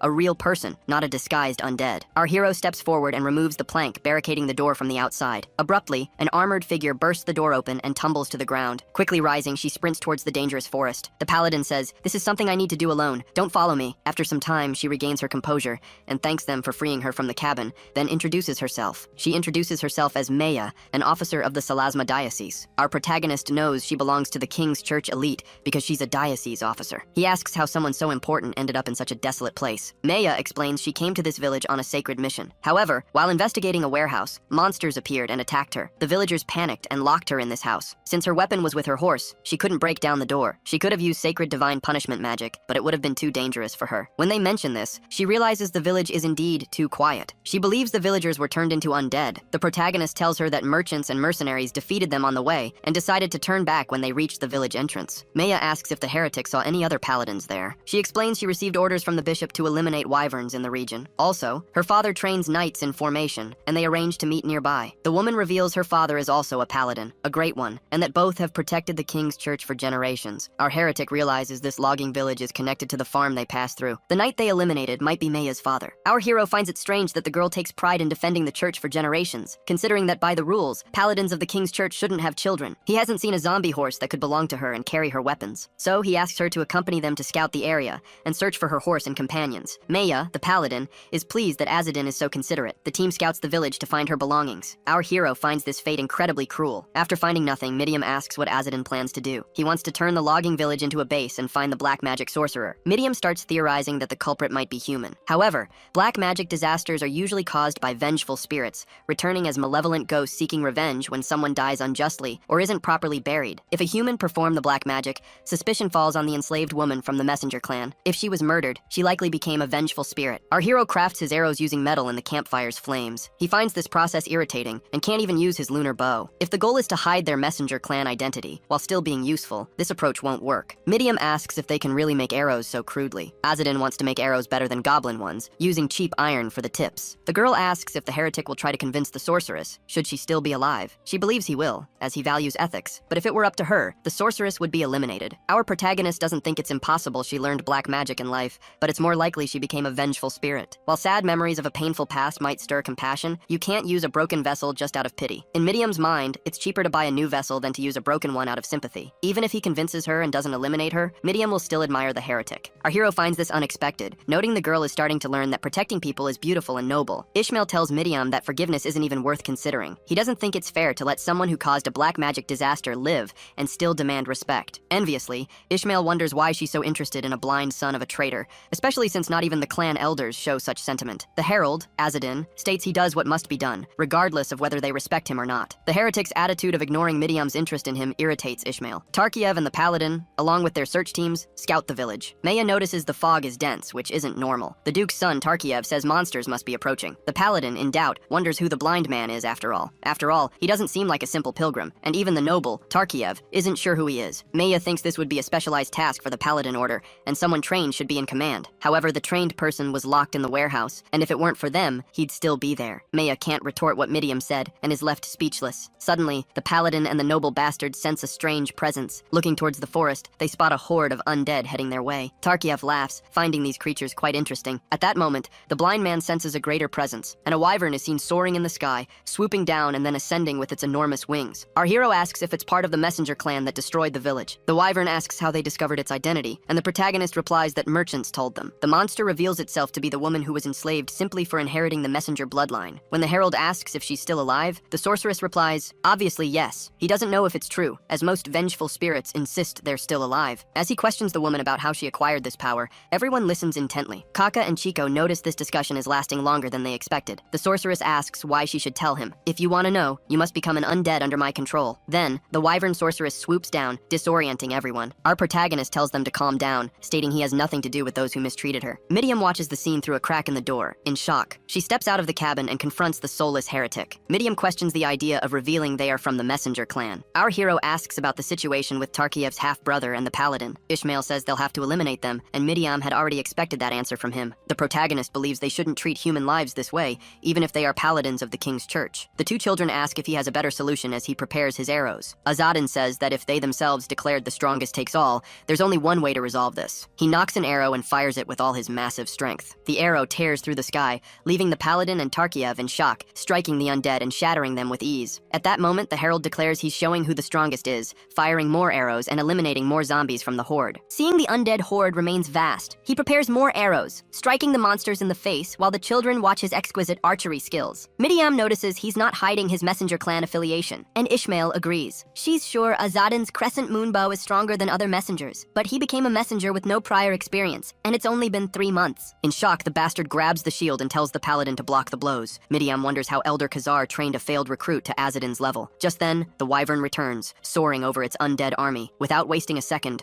the heretic fires 3 arrows, taking down another trio of zombies. The arrow whizzes past Chico, the noble's half-brother, who's stunned to be saved. Ishmael sees the girl with a bow firing arrows and asks if it's the crescent moon bow. Midiam confirms she just can't be caught by the paladin named Maya. Meanwhile, Maya uses her mace to deal with the zombies, crushing their skulls with the solid metal weapon. Kaka, the half-sister, uses her sword to annihilate the undead too. Chico protects his brother, using his spear to pierce through the monsters. Azadin asks the sorceress if that's enough to tell who's stronger. The wyvern thinks the heretic is getting cocky just for shooting a few arrows. She lets out a fierce, piercing roar, giving Tarkiev and the others a bad feeling. Sure enough, an undead bear appears, tearing down a tree right then. When this zombified bear shows up, Tarkiev calls it Kipal. Suddenly, the wyvern unleashes another roar that terrifies the humans and fills them with dread. The sorceress says, those who hold back their skills too much end up losing. That's why I summoned the undead, and I think I should have sent them from the start. Maya and Tarkiev face the giant undead bear and the zombie horde. The noble strikes the massive monster's head, but it barely flinches. Next, the bear lands a claw strike, which the shield-wielding bastard defends. Our hero observes the situation, deeming it almost a cheat. He He aims an arrow and fires it at the wyvern. In response, the wyvern smashes the roof where Azadin stands with its weapon-like tail. With no time to escape, the roof collapses, and he plummets into the house. As he falls, Midiam welcomes him. As they consider leaving, Azadin thinks the outside area might be too dangerous. At that instant, the bear corners Tarkiev, who collapses to the ground. He freezes, stunned by the bear's terrifying presence. The bear lunges at him with a fierce, dominant roar. It then slams its claw into the ground, destroying the area, but Tarkiev manages to escape just in time. We see Tarkiev spitting a mouthful of red as the blow grazes him before he dodges. Meanwhile, the zombies keep closing in on the two, who scream in shock. Maya is terrified as the monsters surround and corner the defenseless Tarkiev. She conjures her paladin magic, manifesting a massive yellow hammer, and invokes the spell Divine Punishment Strike to save the weakened man. She smashes the monsters with her gigantic magic hammer, and the noble watches in awe. As it hits the ground, the strike becomes explosive, defeating the zombies and the bear that were about to finish off the noble. Both collapse unconscious from the impact of the divine blow. Our hero realizes it's a blow that doesn't distinguish between friend and foe. Just as the sorceress had imagined, the soulless heretic is truly good. After all, defeating that zombie bear was a tough task. However, she still controls many undead animals. She asks, "What will the arrogant people of Hybris do now? How does it feel to be punished by someone you mocked and despised?" Midiam and Ishmael start to feel the pressure, seeing the massive number of monsters. The sorceress declares, "This is the power of the messenger clan, the very people you hate so much." The heretic apologizes because the sorceress understands nothing of the clan's true power. At that moment, he knocks his arrow, and the sorceress is in complete shock. After all, the arrow he fired shattered half the wyvern's body. The wyvern crashes to the ground almost instantly, powerless to fight. It's then that the protagonist demonstrates the true power of his people. Their bows can make even the stars fall from the sky, and he fires 2 more arrows, striking 2 other wyverns that appeared out of nowhere. The first arrow hits the second midair, boosting the impact and the number of targets eliminated. He says, "The Emperor's order hunts even divine kings, and this is the people of Aragasa. The messenger clan is what others call them, but among themselves, the correct name for their people is Aragasa." Powerless on the ground, the sorceress recognizes who he is. Azadin introduces himself as messenger number 108 of the Emperor. The sorceress is defeated by a messenger from her own people. Our protagonist says that after everything his people went through, he truly eliminated her. Spitting more ichor, the wyvern starts to laugh, then collapses to the ground, unable to believe it, for it had waited 10,000 nights for this moment. From its childhood until now, it had waited for its people to come free it from its miserable life. No matter how long it waited, they never came to its rescue. Seeing the sorceress's true body, the protagonist assumes that by its state she's already eliminated, though she herself isn't aware of it yet. He tells the woman, "I'm sorry you had to go through this. After all, you endured all the humiliation and suffering inflicted on your people, all by yourself." Enraged, the sorceress says, "Apologies are useless now. My body is rotten and broken, and even my soul has been corrupted by dark magic. That's why I wish to annihilate all living things, for only their death can heal my pain." She then begins commanding the undead to corner everyone, and the children find themselves under immense pressure. The herald sighs,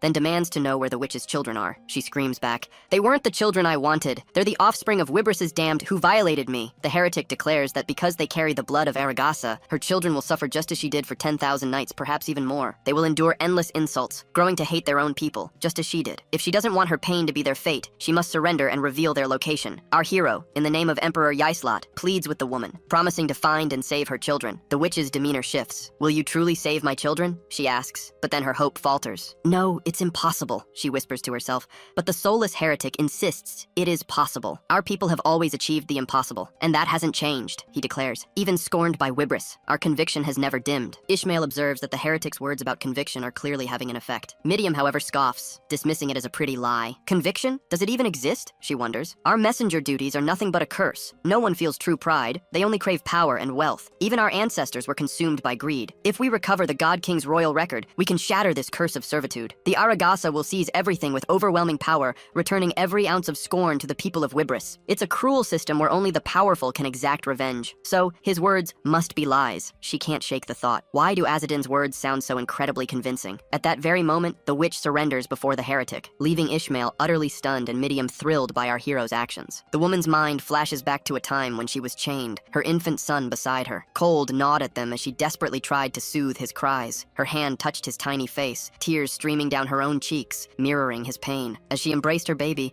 a warmth spread through her. After all, he had only her. She collapses to her knees, the memory overwhelming her. "I trust in your pride and conviction," she whispers. "I have one request. Please, take in the children I couldn't save." At that instant, the black magic begins to dissipate, and the undead halt their advance. Midiam finally realizes, it's possible to save someone through conviction. Our hero kneels, taking the witch's hands in his own. He promises to fulfill her plea. "How many children are there?" he asks. "And do you remember where they were sold?" She nods, confirming she knows, and reveals she gathered clues in a hidden depot, ensuring she would never forget. Azadin demands to know the source of the dark magic. She reveals it was a grimoire, whispering secrets to her, claiming to to be a copy of the God King's true record. The revelation leaves our hero reeling. Suddenly, an eerie power awakens. The flower breathes fire. The very flames of the autumn field erupts, engulfing the woman. Scarlet flames consume her body, and she screams in agonizing pain. Our hero is left reeling from the sorceress's sudden demise. As he cradles her lifeless body, a voice cuts through the silence, branding him naive. A red-haired woman, her eyes hidden by a blindfold, appears. "That sorceress wasn't one of us," she declares. "You probably didn't even realize, did you? After all, you can't use magic." Our hero demands to know her identity. "I am Calypso," she replies, "the 106th in the lineage of messengers. I hunt evil spirits and gather copies of the Divine King's book." Azadin challenges her presence, reminding her this territory falls under his jurisdiction. Calypso scoffs. "Rumors of your incompetence have reached my ears," she retorts, whispering that you can't even control your own subordinate. "I couldn't possibly stand by while such a disgrace shames the messengers." Beside Calypso, Midian presses her blade against the throats of several familiar men. "Doesn't the lady understand the situation?" she snarls. Calypso merely shrugs. "They're the same fools Midian nearly decapitated back in the messenger village. They joined me, hoping for revenge." The sorceress's soul had been ripped away, leaving behind nothing but a common corpse. Yet our hero still had questions. Calypso, however, cuts him off, branding Azadin, the 108th, incompetent. "That woman wasn't Aragasa," she states, "and she didn't possess the flower breeze fire. Azadin, you never even needed to get involved. Late as it is, you should be thanking me for saving you the trouble." Suddenly, a single page from the Divine King's book tears itself from the woman's body. Calypso lunges to seize it, but as her fingers close in, something bizarre happens. The page darts away, soaring past her outstretched hand, and settles gently into Azadin's grasp. Enraged, the herald Calypso snarls, "Why did that copy go to that trash?" She unleashes an arrow imbued with flower breeze fire, May Rain. The projectile strikes the page, ripping it from Azadin's grasp and pinning it to a nearby tree. Calypso glares, deeming him audacious for even touching such power. A silent truth hangs in the air. The page seems to recognize its true owner, drawn by an impressive spiritual power. Midian observes, "Only in this way would the Divine King's book truly manifest." She then turns to Calypso, her voice sharp. "If you're truly Aragasus, you should stop burning the Emperor's lands for no reason. You should be ashamed, setting fire to a drought-stricken forest." Calypso snaps, "Silence, daughter of Ether! You're being a chatterbox!" Midian bristles with anger. Calypso asserts her authority. "I am a messenger. You are merely a subordinate. Ether's lineage means nothing. A mere subordinate doesn't dictate my actions." Midian glares back, deeming them nothing but petty cowards. Azadin is sure Calypso was from his class and thinks he remembers her. He asks if she has a problem with how he trains his subordinates. Calypso laughs. After all, her rank is higher than his, and she tells him to respect his elders. Ishmael has no patience for this bickering between old grumps. He asks if Azadin personally examined the deceased woman's body, wanting to know the children's whereabouts and any information about them. They claim the woman is from Wybris, not Aragasa, and refuse to help her. But the protagonist insists she is an Aragasa. She endured 10,000 nights of torture in the name of Aragasa. Alone, she bore the clan's humiliations, only to be cast aside for not having pure blood. Aragasa's honor would be stained,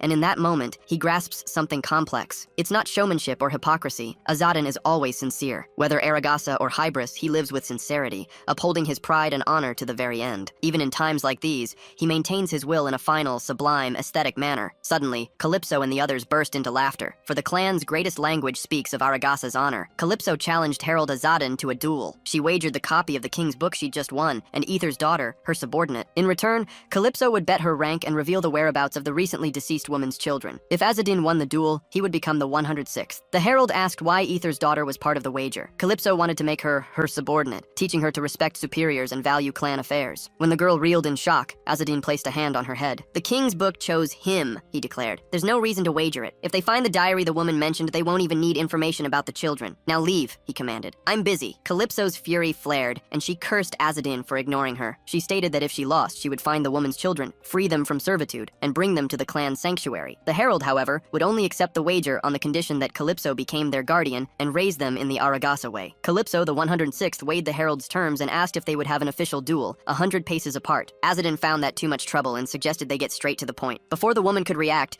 a devastating blow struck her face. She crumpled to the ground, spilling tomato sauce. Already defeated, her subordinates stared in shock. She'd been defeated in a single second. The herald ended the duel with a stone and ordered her to fulfill her promise. Calypso's men gaped, stunned by her swift defeat. Azadin ordered them to check on the injured. They wondered if he'd used a hidden weapon. Calypso was clearly out of arm's reach. In truth, they hadn't even seen him move. He pressed the messenger to uphold her promise. The men tried to argue that a surprise attack wasn't acceptable. Azadin countered that he'd attacked by surprise to take her down without lasting injury. "Perhaps I should have hit her face fair and square," he mused. Fear gripped the men, and they quickly changed their minds, agreeing to fulfill the promise. Azadin counted on them as Calypso lay unconscious on the ground. Azadin quickly checked the injured paladin and Tarkiev. He found no internal bleeding or fractures. Everything seemed surprisingly stable. He ordered his men to toss Tarkiev into the wagon. Midiam called the herald, asking if he'd also picked up medicine. The herald replied it wasn't quite like that. When he looked far, his vision narrowed, but the closer he focused, the wider his field became. With practice, he could easily discern bones within a human body. The next injured person was on the other side, and he simply gestured for his men to handle it. Kaka and Chico were the injured Azaden had indicated. They suffered severe abdominal wounds from their collision with the bear,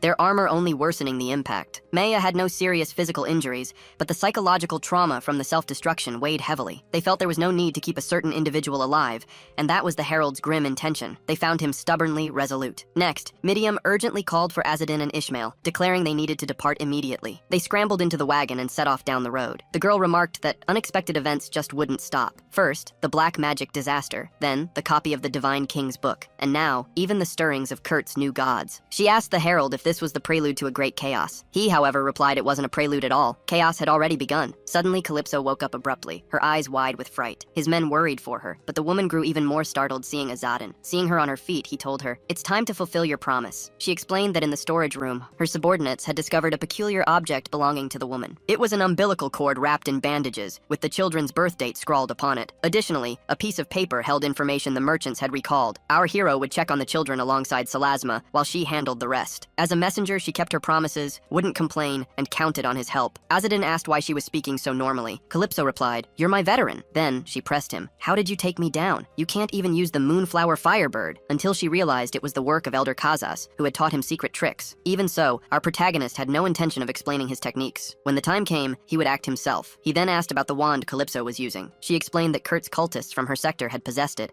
and she'd snatched it from them. At that moment, the herald understood. This wand was a mass-produced item, just as he had suspected. Calypso donned her mask and declared, "I'll finish this task quickly." When she left, the protagonist felt a wave of relief. Seeing the two children sleeping together so sweetly, and also his half-siblings and subordinates, he couldn't help but crack a smile. Realizing everyone had pushed themselves hard, he decided to grab some sleep too. The next day, Maya asked if all the undead had been defeated. The merchants confirmed that the mercenaries they hired had taken care of it. Furthermore, most of them had been vanquished by her and the half-siblings. They found a corpse beneath the dry tree, and upon its removal, the black magic vanished. The woman felt immense relief to hear this. Our hero mused that it would have been better to coordinate their story for her beforehand. Chico asked where everyone intended to go now. The siblings planned to stay at the nearest inn, then return to the guild as they were injured. They asked if the officer intended to head straight for Salasma's diocese. Maya would search for her father while they proceeded to Salasma first. She wanted to leave now and act swiftly, now that her decision was made, hoping to meet them again if fate allowed. Azadin wished her, "May the grace of the great archangel be with you." The woman then departed, and Midiam asked if he was worried about the paladin. "No, it's not that," he replied. "It's just, since morning I haven't heard the Emperor's voice." The group members extinguished their campfire and told the protagonist to take a horse. It was a horse with a delivery destination already reserved. The noble asks if he refuses to obey the descendant of the Divine King. Ishmael thinks he didn't want to walk, and the protagonist understands. After all, he's a noble. Chico wants to talk to the blind pilgrim and knows he's no ordinary traveler. He's ashamed to admit it, but explains his sister reads fortunes and predicts the near future. Our hero thinks the siblings are talented, but also con artists. She tells Azaden that soon he'll be a great knight, perhaps even hailed as a great knight by the Emperor's messenger. Our protagonist thanks her for her words, and they part ways. Gazing at the sky, he wonders where the owl went and tries to find it. Ishmael warns that the goats are starting to suffer badly. It's dry, and they desperately need water. Tarkiev says the east wasn't so bad. Azadin points to a nearby town and decides they'll stop there. Noticing dead fish in the water, the group realizes the goats will get sick if they drink it. The heretic tells his group to pick up the pace. Villagers warn that if the fish die and rot, they'll be inedible. The blind man and the group begin to analyze the fish's condition. They know that if they keep fishing like this, they'll deplete the fish stock. Midiam suggests they might as well fish and eat them now, since the fish will die anyway. They tell the heretic that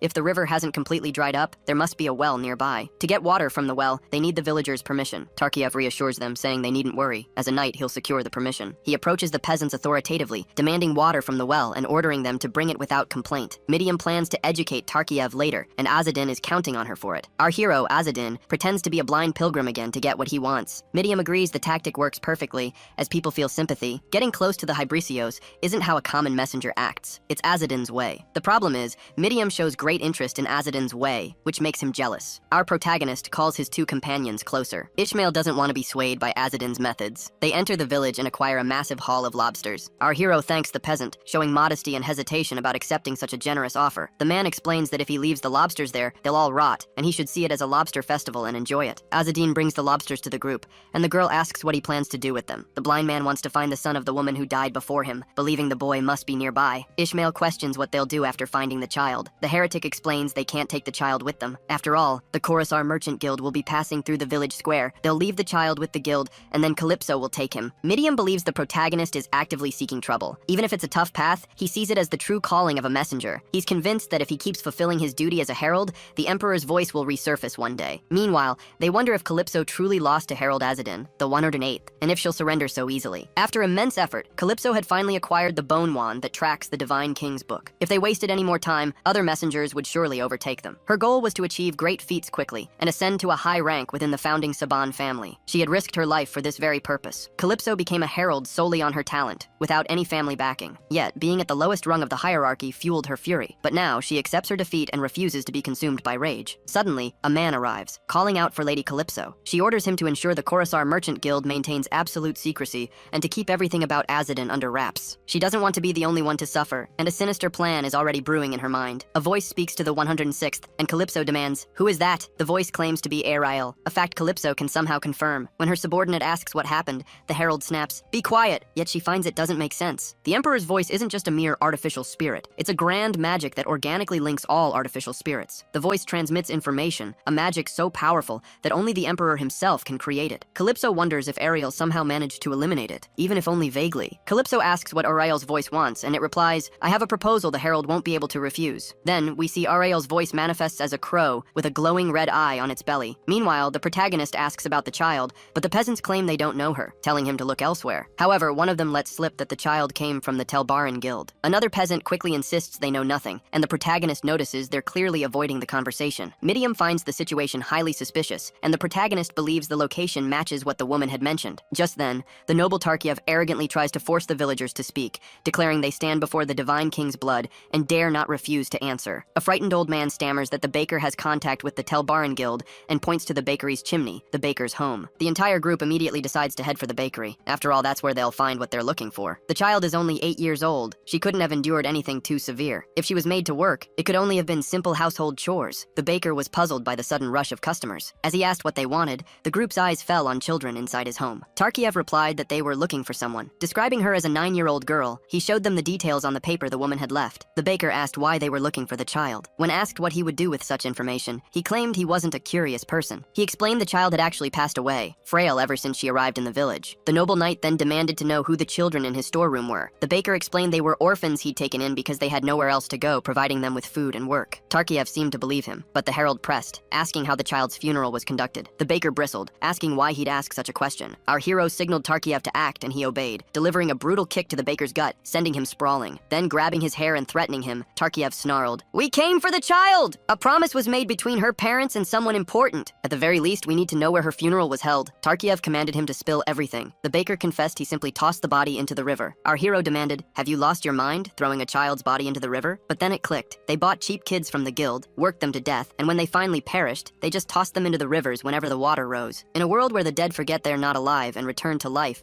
committing such an atrocity was sheer idiocy. Still gripping and threatening the baker, Tarkiev asked Azadin what he would do if he would eliminate this man. The baker reeled in shock at the words. Ishmael then asked if Azadin would save the children, even if they weren't of his lineage. Regardless, the baker was clearly dealing with the Telbaran Guild. If they rescued the children, Ishmael suggested leaving them with the Coruscant Merchant Syndicate. Inevitably, this would spark a conflict with the guild, and they wondered if the syndicate would even allow it. The Coruscant Merchant Syndicate was a front, helping messengers, but it was heavily commercially driven. Even for a herald's plea for children not of his bloodline, it was highly improbable they'd risk a syndicate war. A problem had emerged that wouldn't be solved with mere justice or compassion. They urged Azadin to share his wise opinion and enlighten the inexperienced. The blind man asked Midian if the boy had always been like this. She didn't think so, as was expected of a child chosen as a devotee, and agreed Ishmael's sharp analysis was spot on. As they prepare to discuss the case, the noble scoundrel suddenly erupts in a scream, lashing out at the baker and accusing him of treating the chief's oath to protect children like trash. Our hero challenges the noble knight, demanding to know when he took charge. Tarkiev reassures his boss, telling him not to worry, as they can take the children to his mother's place. He believes the environment there is far better than the villages. The blind man, astonished that even the most worthless can be useful, resolves to take matters into his own hands. The noble continues his brutal assault on the screaming baker. Through his persuasive methods, the noble forces the baker to sign a confession for selling the children. They'll inform the Coruscant Guild, ensuring the children are taken to the Baroness's estate. Later that night, peasants are seen mending wagon wheels. Suddenly, they spot Azadin walking nearby and are visibly shocked. Our hero doesn't recognize them, but they insist they always treated him kindly, like his veterans. Midian, confused, wonders why they call themselves veterans when they're neither heralds nor devotees. One of them points a sword at Azadin, declaring he's been expelled from the herald's clan, and orders him to come quietly. Our hero hero scoffs, asking if they're drunk or just completely delusional. They insist it's no joke, claiming his expulsion was decreed by higher powers. Giving up on explanations, they decide to simply seize him. If they deliver him to their superiors, they'll become messengers. Azadin asks if that's their true objective. That's why they drew their swords in the middle of the village. As the men remain armed, Azadin calmly asks to borrow Ishmael's staff. Absurd as it sounds, he wants to hear the full story directly from them. However, the self-proclaimed veterans sneer, asking if Azadin has forgotten the days they beat him daily, until he cried like a child. Our hero remembers they used to force him to kiss them, claiming his face resembled Ariel's. The trio accompanying Azadin recoils in disgust at the revelation. Furious with the two, Azadin declares they're about to learn a harsh lesson. In an instant, both men lunge at him, swords flashing. They strike simultaneously, blades aimed for a killing blow. Our hero, the herald, catches both blades bare-handed, halting their assault. Seeing him grip the raw steel with his bare hands, they freeze in shock, then erupt in fury. Then he scoffs, sliding his hands along the blades as they crackle with pulsing purple energy. Unleashing the poetry of flowers and winds Kazaz style,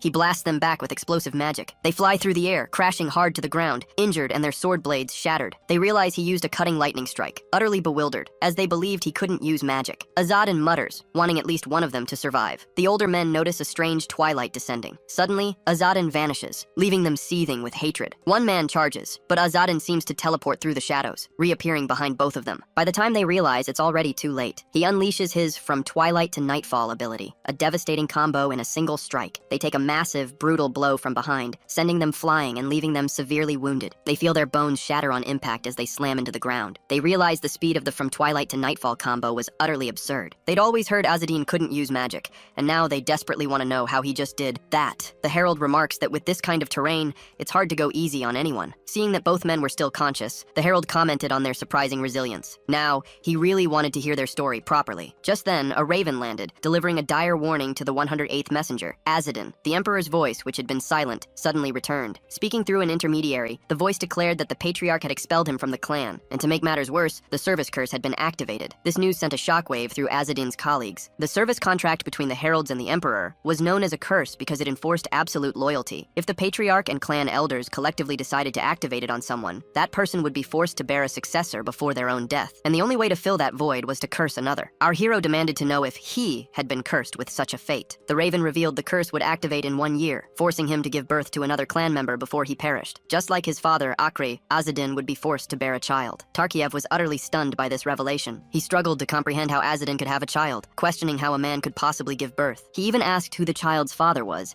and the mother too. Our protagonist was utterly desperate upon hearing this news, demanding to know why the emperor had created such a contract. However, the penalty hadn't been set by the emperor, but by the first patriarch, Harkonia himself. Furthermore, the emperor's voice was about to reveal something it shouldn't to our protagonist. Azadin pressed the voice to speak quickly. The raven explained that the emperor's voice magic was created with a strict condition, never to reveal certain information, ensuring the artificial spirit's eternal existence in this world. The very act of being stripped of its duty was already eroding the emperor's voice's existence. Yet the emperor's voice forced itself to speak to Azadin out of consideration, breaking its own rules just to communicate with him. Those present questioned why the herald was so special. Tarkiev realized his chief was truly exceptional. Ultimately, because of the curse, Azadin would cause a male body to become pregnant and then perish. The emperor's voice explained that the curse would eliminate him, but despite that, it recognized him and held him in high regard. The veterans found Azadin insolent for offending the emperor's voice, which was the emperor's will itself. Infuriated, Azadin retorted that he was being insolent because he was drowning in problems and wouldn't revere nobility in such a situation. Midiam wondered if this was even possible. After all, Azadin had been born in a peculiar way, so perhaps it was. But this wasn't a normal method, it was a curse. Our hero demanded the emperor's voice explain why a hard-working herald in another country would be expelled. That's when the emperor's voice revealed that Azadin's twin sister had eliminated Elder Kenahan. She then stole all recovered copies of the Divine King's book and fled. Ariel had committed the ultimate crime, treason. Ishmael remarked that this made the activation of the service curse make sense. Azadin, her brother, argued that Ariel was the traitor, and it made no sense to expel him. Another herald suspected Azadin might be siding with Ariel. The protagonist bristled. After all, Ariel was the one who'd left the scar on his face. He would never side with her. The veterans, unaware of their true relationship, assumed they were close. From their perspective, Ariel had always been fiercely protective of Azadin and held great affection for him. Our hero lost his composure and cursed out the two veterans for their assumption. When Ariel was soaring in power, Azadin, the heretic, hadn't even earned a single copper coin from it. He grabbed both by their collars, threatening them as he screamed. Azadin roared, "I don't get coins! People tell naughty children their punishment is marrying me, while they suck up to Ariel, calling her Harkonia's reincarnation and the perfect example of our lineage." He couldn't fathom why he was being expelled and suffering the service curse. His colleagues notice he's truly furious like never before. When the two veterans claim ignorance about his rage, he releases them. He starts laughing, a desperate, deranged sound. He's reached a point where he wonders if he should eliminate every member of the lineage, contemplating a true, elaborate betrayal. The two veterans suggest he go to the patriarch and elders to request the expulsion be revoked. After all, only one person in their lineage truly died because of the service curse. Enraged,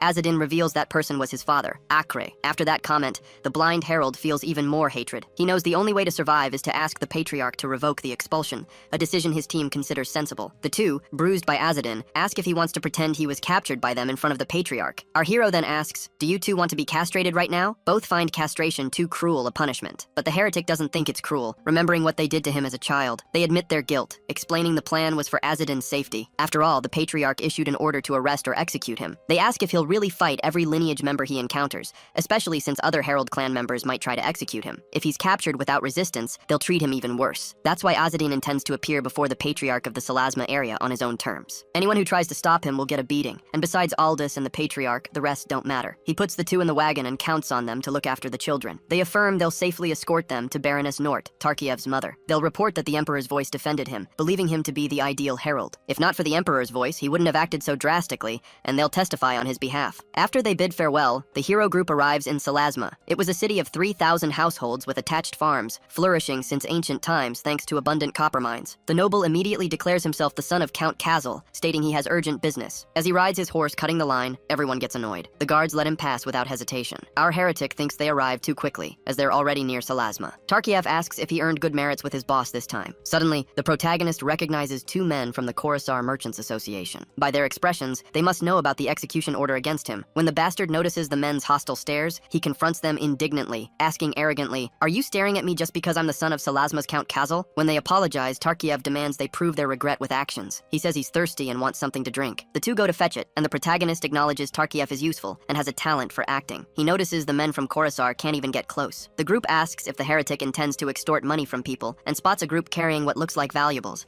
As it turns out, they were looting, as always. Suddenly, a white-haired woman arrived on horseback, flanked by her fleet. Tarkiev recognized Vine, his older half-sister, and demanded to know what she was doing there. He noticed her looted goods and food, realizing how similar the two siblings were. She asked what happened to the mercenaries who were with him, stating that something bad went down. Vine suspected he was behind it, having heard that Lord Kazel had been defeated. Rumor had it he'd lost all his subordinates and even a limb. The young man believed that living honestly would bring him luck and ancestral protection. Seizing the moment while Tarkiev was in shock and alone, Vine lunged at him. Sword in hand, she charged, intent on ending him. Suddenly, a stone flew through the air, striking Vine's hand and disarming her. Furious, she demanded, "Who did that?" Our hero, disguised as a blind pilgrim, found her overly aggressive approach strange. Her accompanying mercenaries also drew their weapons and advanced on Tarkiev. His younger half-brother, Tarkiev, asked if she truly meant to kill him. She retorted that it was better than searching for some divine king's book, whose whereabouts she didn't even know. Startled, Tarkiev looked up to see a madman preparing a brutal strike. The man descended, sword slashing, and the noble defended himself, locking into a clash of strength. The man landed a cut, then used the impact to leap back. Tarkiev declared she was making a huge mistake, asking if she even knew who he was with now. He added that Azadin could handle this with just a finger if he wanted to. Seeing the herald standing still, Tarkiev pleaded for his help to deal with the situation. Azadin, however, said he wanted to see the noble's skills. Midiam chimed in, Azadin isn't alone anymore, but if he was hit by the curse of service, there's probably already something growing inside him. As Midiam dropped that bombshell, Tarkiev continued to battle his sister and the mercenaries. In shock, Azadin declared Midiam's thought about his belly was horrifying. Midiam told him not to get angry, as it would be bad for the baby. The fight raged on, and Vine grew furious that they were just chatting and ignoring her. So she unleashed a strike against the herald, which manifested as a kind of magical whip. Azadin dodged and told Midiam and Ishmael to fight, but not to kill the woman. However, the two youngsters saw their opponents wielding real swords and didn't understand Azadin's request. Even so, the soulless heretic wanted to test the two children, watching to see if they would annihilate her. Both drew their swords, realizing there was no other way but to obey. The mercenaries also brandished their blades, and a full-blown combat was about to erupt. The protagonist watched, wondering why Tarkiev was struggling so much to win. Among the mercenaries, the most skilled was a soldier with droopy eyes,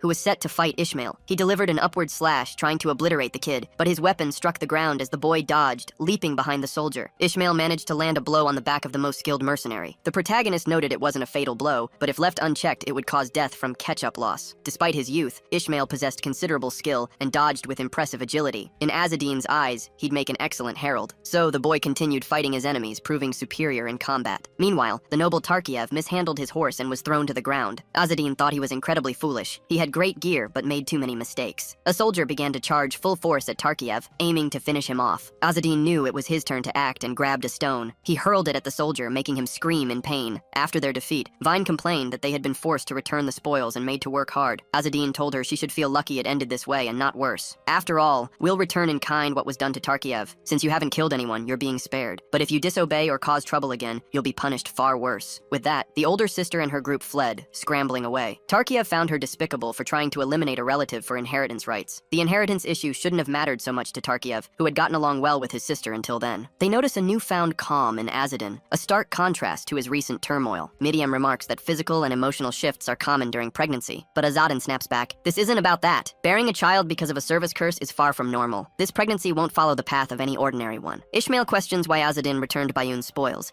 yet sold others directly. Azadin explains he couldn't return everything alone back then. There were too many mercenaries. Besides, most items would just be junk to those fleeing, save for the candlestick. The Herald has always been flexible, adapting to the situation. He challenges Ishmael. Got a problem with that? Ishmael admits he can't grasp Azadin's motives, calling the heretic a foreign body. He finds it easier to understand someone who gives themselves over to murder and plunder. Azadin claims he even understands Ishmael, but Tarkiev cuts them off, demanding silence. Ahead on the path, the Order of Saviors awaits. They spot the banner with its distinctive three-winged wheel. They're struck by the sight of the Order of Saviors base up close. Azadin admires the order, but Ishmael suspects they're from Hybris, and the rumors surrounding them aren't good. Midiam wonders if they should share the rumors, though she doubts it would sway his admiration for the order. When Ishmael points out her concern for others, she replies, "I don't want to stress pregnant women. It's not good for them." Hearing this, Azadin snaps, "Midiam, you're starting to annoy me." He knows the elders who removed him from his post. Fearing Ariel made a grave mistake. When he meets the patriarch, his curse will be lifted. He swiftly gathered 2 copies of the Divine King's book and 3 gold coins, an unprecedented feat, even among messengers, giving him ample leverage for negotiation. They won't eliminate him just for stealing their copies of the Divine King's book. As much as they despise him, thinking otherwise is just paranoia. They watch many people stream into a tent bearing the Order of Saviors symbol. A noble knight grumbles, picking up stones from the ground, clearly annoyed by such menial labor, believing himself superior. Ishmael tells Midiam the herald headed towards the Order of Saviors a short while ago. He brought blankets for the night, but Midiam insists it was a loan. If he doesn't return them, he'll go to hell or reincarnate as one of the herald's lineage. Ishmael asks if that's a curse, finding her motivation oddly inspiring. Midiam asks if Azadin took some bread, finding it odd since they already have supplies. He replies he was curious about the Order of Saviors' provisions, claiming he didn't steal, but made an offering. Midiam finds it strange he'd give money to the Order of Saviors. Azadin asked for their seal on his parchment, but they refused. Midiam explains that in books the Order of Saviors appears heroic. But in reality, once they learn he's of the herald's lineage, they'll try to eliminate him. Azadin shrugs it off, saying even if they do, it won't be a betrayal of his faith. When Azadin tries to eat the Order of Saviors' bread, he finds it horrible and rock hard, so they toss it into the pot to boil with the rest of their meal. Midiam questions if such bread should even be added to their food, fearing it's unhealthy. She thinks it smells like sawdust, but the herald tells her to stop complaining about the food. This bread was prepared by the Order for Refugees, and he took it out of curiosity, unwilling to simply discard it. 3 grimy children appear, claiming they haven't eaten in 3 days and begging for alms. Tarkiev states he only gives bread to adults. Children must join the order to receive provisions. Azadin offers them the emergency food he acquired from the Order of Saviors. Tarkiev, a knight in name only, can't fathom why he'd distribute food to inferior beings. After all, charity is the Order of Saviors' duty, not a knight's. Azadin, though not a refugee himself, had acquired supplies from them. He asked the children to see it as a way of returning the favor. Our hero realized the refugees had sent the children to beg. He decided to prepare something for the children to take back with them. Just then, 2 hooded men appeared, claiming the heretic was doing admirable work. A bald old man then expressed surprise, not expecting him to have the guts to walk the main streets, even with an arrest warrant issued by the lineage. The protagonist recognized him as the chief of the Salasma region. This was the very person they were looking for, and he had shown up on his own. His subordinate intervened, telling Azadin he should address him as Lord Salem, the regional chief. The subordinate added that he'd heard the heretic had trampled the association members, assaulted and humiliated them, claiming messengers were more important than servants. Our herald knew the old man held one of the highest positions in the founding Savan lineage, and that Derek had betrayed him, revealing everything he'd done. Then, Salem ordered the people around the herald to be cleared away. Our protagonist asked Tarkiev to remove the people. The noble told the children he'd roast them and feed them to the old man if they didn't leave immediately. Ishmael, in turn, stated that he himself was among those who should move away. Next, the protagonist headed to a tent with the chief of the Salasma region. Hearing a harp, he wondered if it was meant to muffle their conversation. The heretic commented that it was all quite good, making Salem look like a true noble. At that moment, the old man was barely holding back from eliminating him on the spot. If Azadin hadn't hidden himself in such a crowded place, he'd already be dead. Azadin decided he should first resolve the situation with Ariel, who had betrayed the heralds alone. Salem asked if he was truly on Ariel's side. In response, the protagonist asked them to revoke his expulsion, as he wasn't on his sister's side. Deeming him insolent, the old man asked why he would do such a thing. He thought that, deep down, Azadin and Ariel were faking their fight to deceive others. Our hero dismissed it as nonsense, because Ariel wasn't getting good intel just by having him infiltrate the clan, especially since Azadin was despised by everyone everyone in the Herald clan. Salem was annoyed that Azadin hadn't bowed and begged, but instead confronted him. Even if Azadin wasn't on Ariel's side, Salem didn't want to speak with the Council of Elders to revoke his expulsion. Azadin argued it was the right thing to do, as a young clan messenger was about to die due to a false accusation. As regional chief, couldn't simply ignore such a situation. Anyway, given he was Ariel's brother, many possibilities arose. Furthermore, if the Elders and Patriarch revoked the decision, the clan's authority would be shaken. At that moment, restoring the clan's discipline and hierarchy was paramount. Azadin believed the reputation, shattered by Ariel's betrayal, would be restored with his expulsion. Publicly, he wouldn't object. In return, however, he wanted his execution order cancelled, and a clear promise that his expulsion would be revoked within 6 months, at most. Salem cut him off, deeming the herald insolent for daring to demand a contract from him. Raising his voice, the heretic declared that with his life on the line, words weren't enough. The old man stated that Azadin had long criticized the decisions made by the Elders and Patriarch, but now he was crossing the line, and the old man hated him. If Azadin hadn't hidden in such a crowded place, they would have eliminated him already. After that, the protagonist suggested they step out of the tent's shadow to talk properly. Salem asked if Azadin wanted to face him, claiming that even old, he was still more than enough to defeat him. He wanted to finish the boy with his own hands, for he had disrespected him. Suddenly, First Lieutenant Aldous arrived, remarking it had been ages since she last saw Azadin. The old man, saluting Lady Aldous, immediately ceased his quarrel with our hero. She then commanded them to stop, pointing out the crowd of onlookers. Salem questioned Aldous's presence in such a remote location. The woman, having heard of Azadin's expulsion, refused to stand idly by. The moment she learned what happened, she rushed straight to Orenji, demanding to know how he could have made such a colossal mistake. She revealed she had something vital to tell him, a journey that took her 3 grueling days. Aldous then reassured him, explaining she had implored the Grand Patriarch and vouched for Azadin's unwavering loyalty to the clan. Next, Aldous produced the oath, bearing the signatures of leader Hatir and the other elders. The document had been sanctified by the Emperor's own voice, declaring Azadin's expulsion would be overturned in 6 months. Our hero's gratitude poured out for her immense effort. She placed a comforting hand on his shoulder, stating it was simply the right thing to do. Aldous confessed she had been deeply troubled by his ordeal, finding people utterly devoid of imagination for believing in his betrayal. Our hero assured her he was all right, and his casual reply made her laugh, sparking a fierce jealousy in Midium. Midium, observing Azadin's unique warmth towards Aldous, fumed, recalling his usual indifference towards her. Aldous then voiced her hope that Azadin would grasp the elders' perspective, their unwavering reverence for hierarchy. As she gently stroked his head, a wave of affection passing between them, onlookers whispered, questioning the true nature of their bond. Aldous recalled feeling a profound sense of worry when she first met Azadin and Ariel, noting how much they had truly blossomed since then. Harkonia, the very first patriarch of the Herald's clan, deciphered the whispers of birds, the bloom of flowers, the phases of the moon, and the currents of the wind, gifts bestowed directly by the Emperor himself. He also empowered the Messengers clan to unleash their full potential. For this reason, the clan dubbed the identical purple eyes Harkonia's eyes, and hailed the strongest messenger of each era as Harkonia's living reincarnation. Thus, it was only natural that Aldous, who bore the noble Jeddaha lineage, striking purple eyes, and an overwhelming power, was hailed as Harkonia reborn. The leader of the Herald's clan, Hatir, took Aldous under his direct tutelage, entrusting her with the monumental task of interpreting the Divine King's book copy. In a flashback, Grandmaster Hatir, leader of the Messengers clan, rode his horse, accompanied by a young girl with striking purple eyes. She pointed to a spot, declaring it held what they sought. However, one of the researchers accompanying them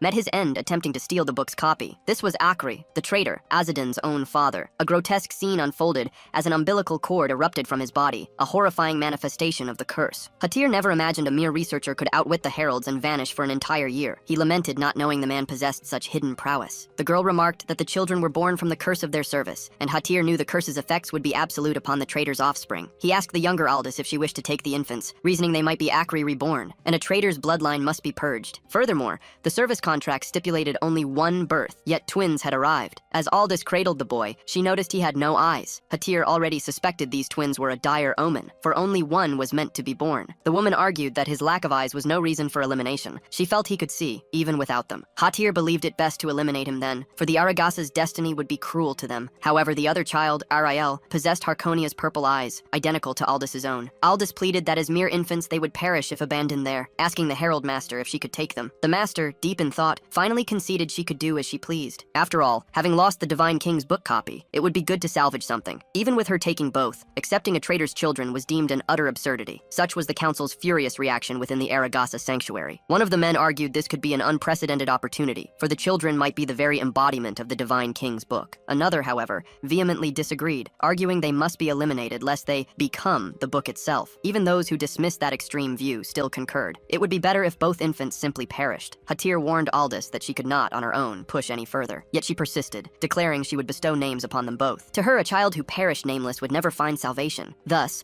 born burdened with the clan's hatred sacred, Aldous resolved to name them. The master rose, fury etched on his face, declaring he would never permit her to name them. Naming was a sacred, profound act for the Aragasa, and if she dared, her destiny would be irrevocably bound to the twins. As a Jeddaha of the noble founding lineage, a bearer of Harkonia's eyes, they refused to squander such immense clan talent on cursed twins. Her master demanded why she insisted on caring for the children, even if it meant her own ruin. Cradling baby Azadin, she couldn't quite articulate her reasons. She simply felt it was right to shield a young life in desperate need. Moreover, she had been Akker's friend, understanding his feelings, even his betrayal of the clan. Despite Akker's treachery, she found herself unable to harbor anger towards him. Hatir warned that the elders would punish her severely if they ever heard such words, urging her to speak them only to him. Then the herald leader made a decision, bestowing names upon the twins: the boy, Azadin, and the girl, Ariel. Azadin, the dragon of ruin and void; Ariel, the angel symbolizing light and shadow. They were the central figures of an ancient myth, destined to battle for eternity until they perished together. These names belonged to ancient gods the Aragasa had worshipped long before their arrival in Hubris. 3 years later, Ariel, with her striking purple eyes, was already a master archer, effortlessly hitting perfect shots. It was astonishing how a 3-year-old could wield such powerful mana. Aldous was captivated by Ariel's grimoire and immense mana, believing she could become the clan's greatest ever, even surpassing Harkonia herself. Aldous declared Ariel was stronger and destined to be the most powerful messenger in history. The title of Harkonia's reincarnation might soon belong to Ariel, not Aldous. A herald once asked if Aldous felt frustrated by this rival, but that wasn't it at all. Meanwhile, the boy with no eyes wept, complaining about a boy named Hwari who constantly picked on him. He cried out Ariel's name, and clan members whispered that he had no mana, so unlike his sister. Aldous explained that due to the curse of the oath, twins should never have been born. Originally, Ariel and Azadin were meant to be a single being. His sister embraced him as he sobbed. What resided within Azadin wasn't the essence of birds, flowers, wind, and moon, but merely a residue. This imperfect grimoire caused his mana to erupt chaotically, sending various magical energies spiraling into disarray. While it granted him resistance to dark magic,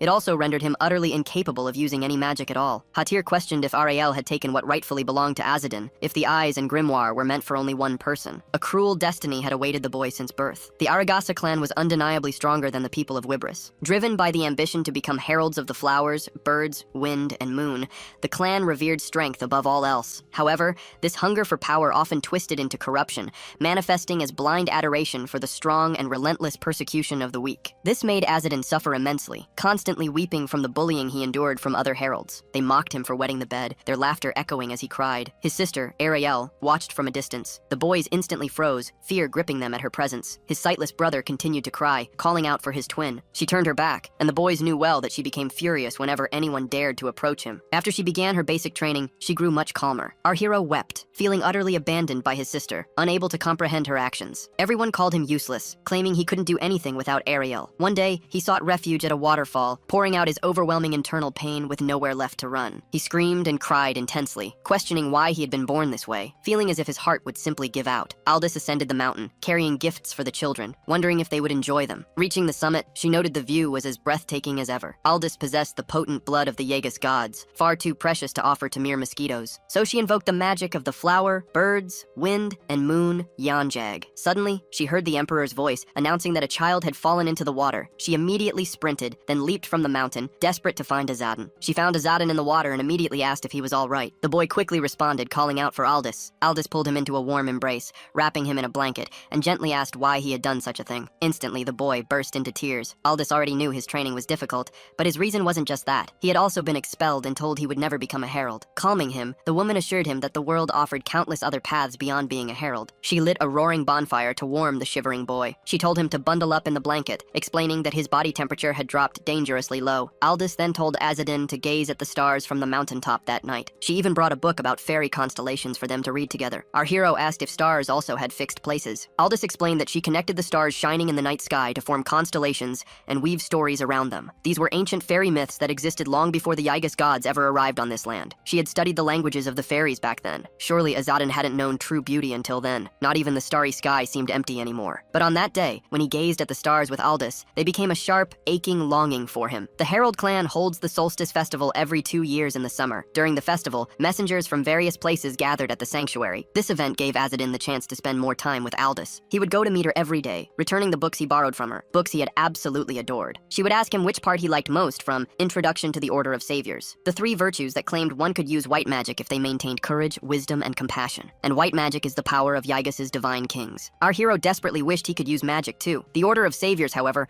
mostly seemed like a bunch of tricksters. Even so, Azadin really liked it. Aldous asked him him that day if he wanted to become a savior. However, the boy wouldn't admit he did, because he was an Aragasa. He'd heard everyone hated the Aragasa, and the reason was their strength. But with Azadin, it was different. He was a weak Aragasa, and he was hated for it. Outsiders hated him for being an Aragasa, and he imagined the saviors would be the same. He thought no one would ever like a face like his. He'd almost died once because they'd covered his face with a sack, finding his appearance so repulsive. Aldous asked if Azadin hated her, and the boy was shocked, saying he didn't. The woman embraced him and said that if he hated himself, he hated her too, because she had forced him to live. The idea of Azadin hating himself would make her very sad. After all, she was almost a mother to him. The book said that with courage, wisdom, and compassion, anyone could become a savior. He would only need to cultivate these 3 virtues for it to happen. Aldous insisted that Azadin could be anything he wanted. After that conversation, a group of boys started bullying him, telling Azadin to drop the Order of Saviors book. They'd heard that Lady Aldous had finally left. The boys noticed Azadin had grown very attached to Aldous and lived well, but now his special treatment had ended. The 3 boys declared that day would be Azadin's end. The children, however, couldn't hurt our protagonist. That's because his sister Ariel suddenly arrived. Yet it was she who severely wounded Azadin, slashing his eyes with her sword. She had arrived moments before the commotion. While the boys thought he was playing the victim to monopolize Aldous' attention,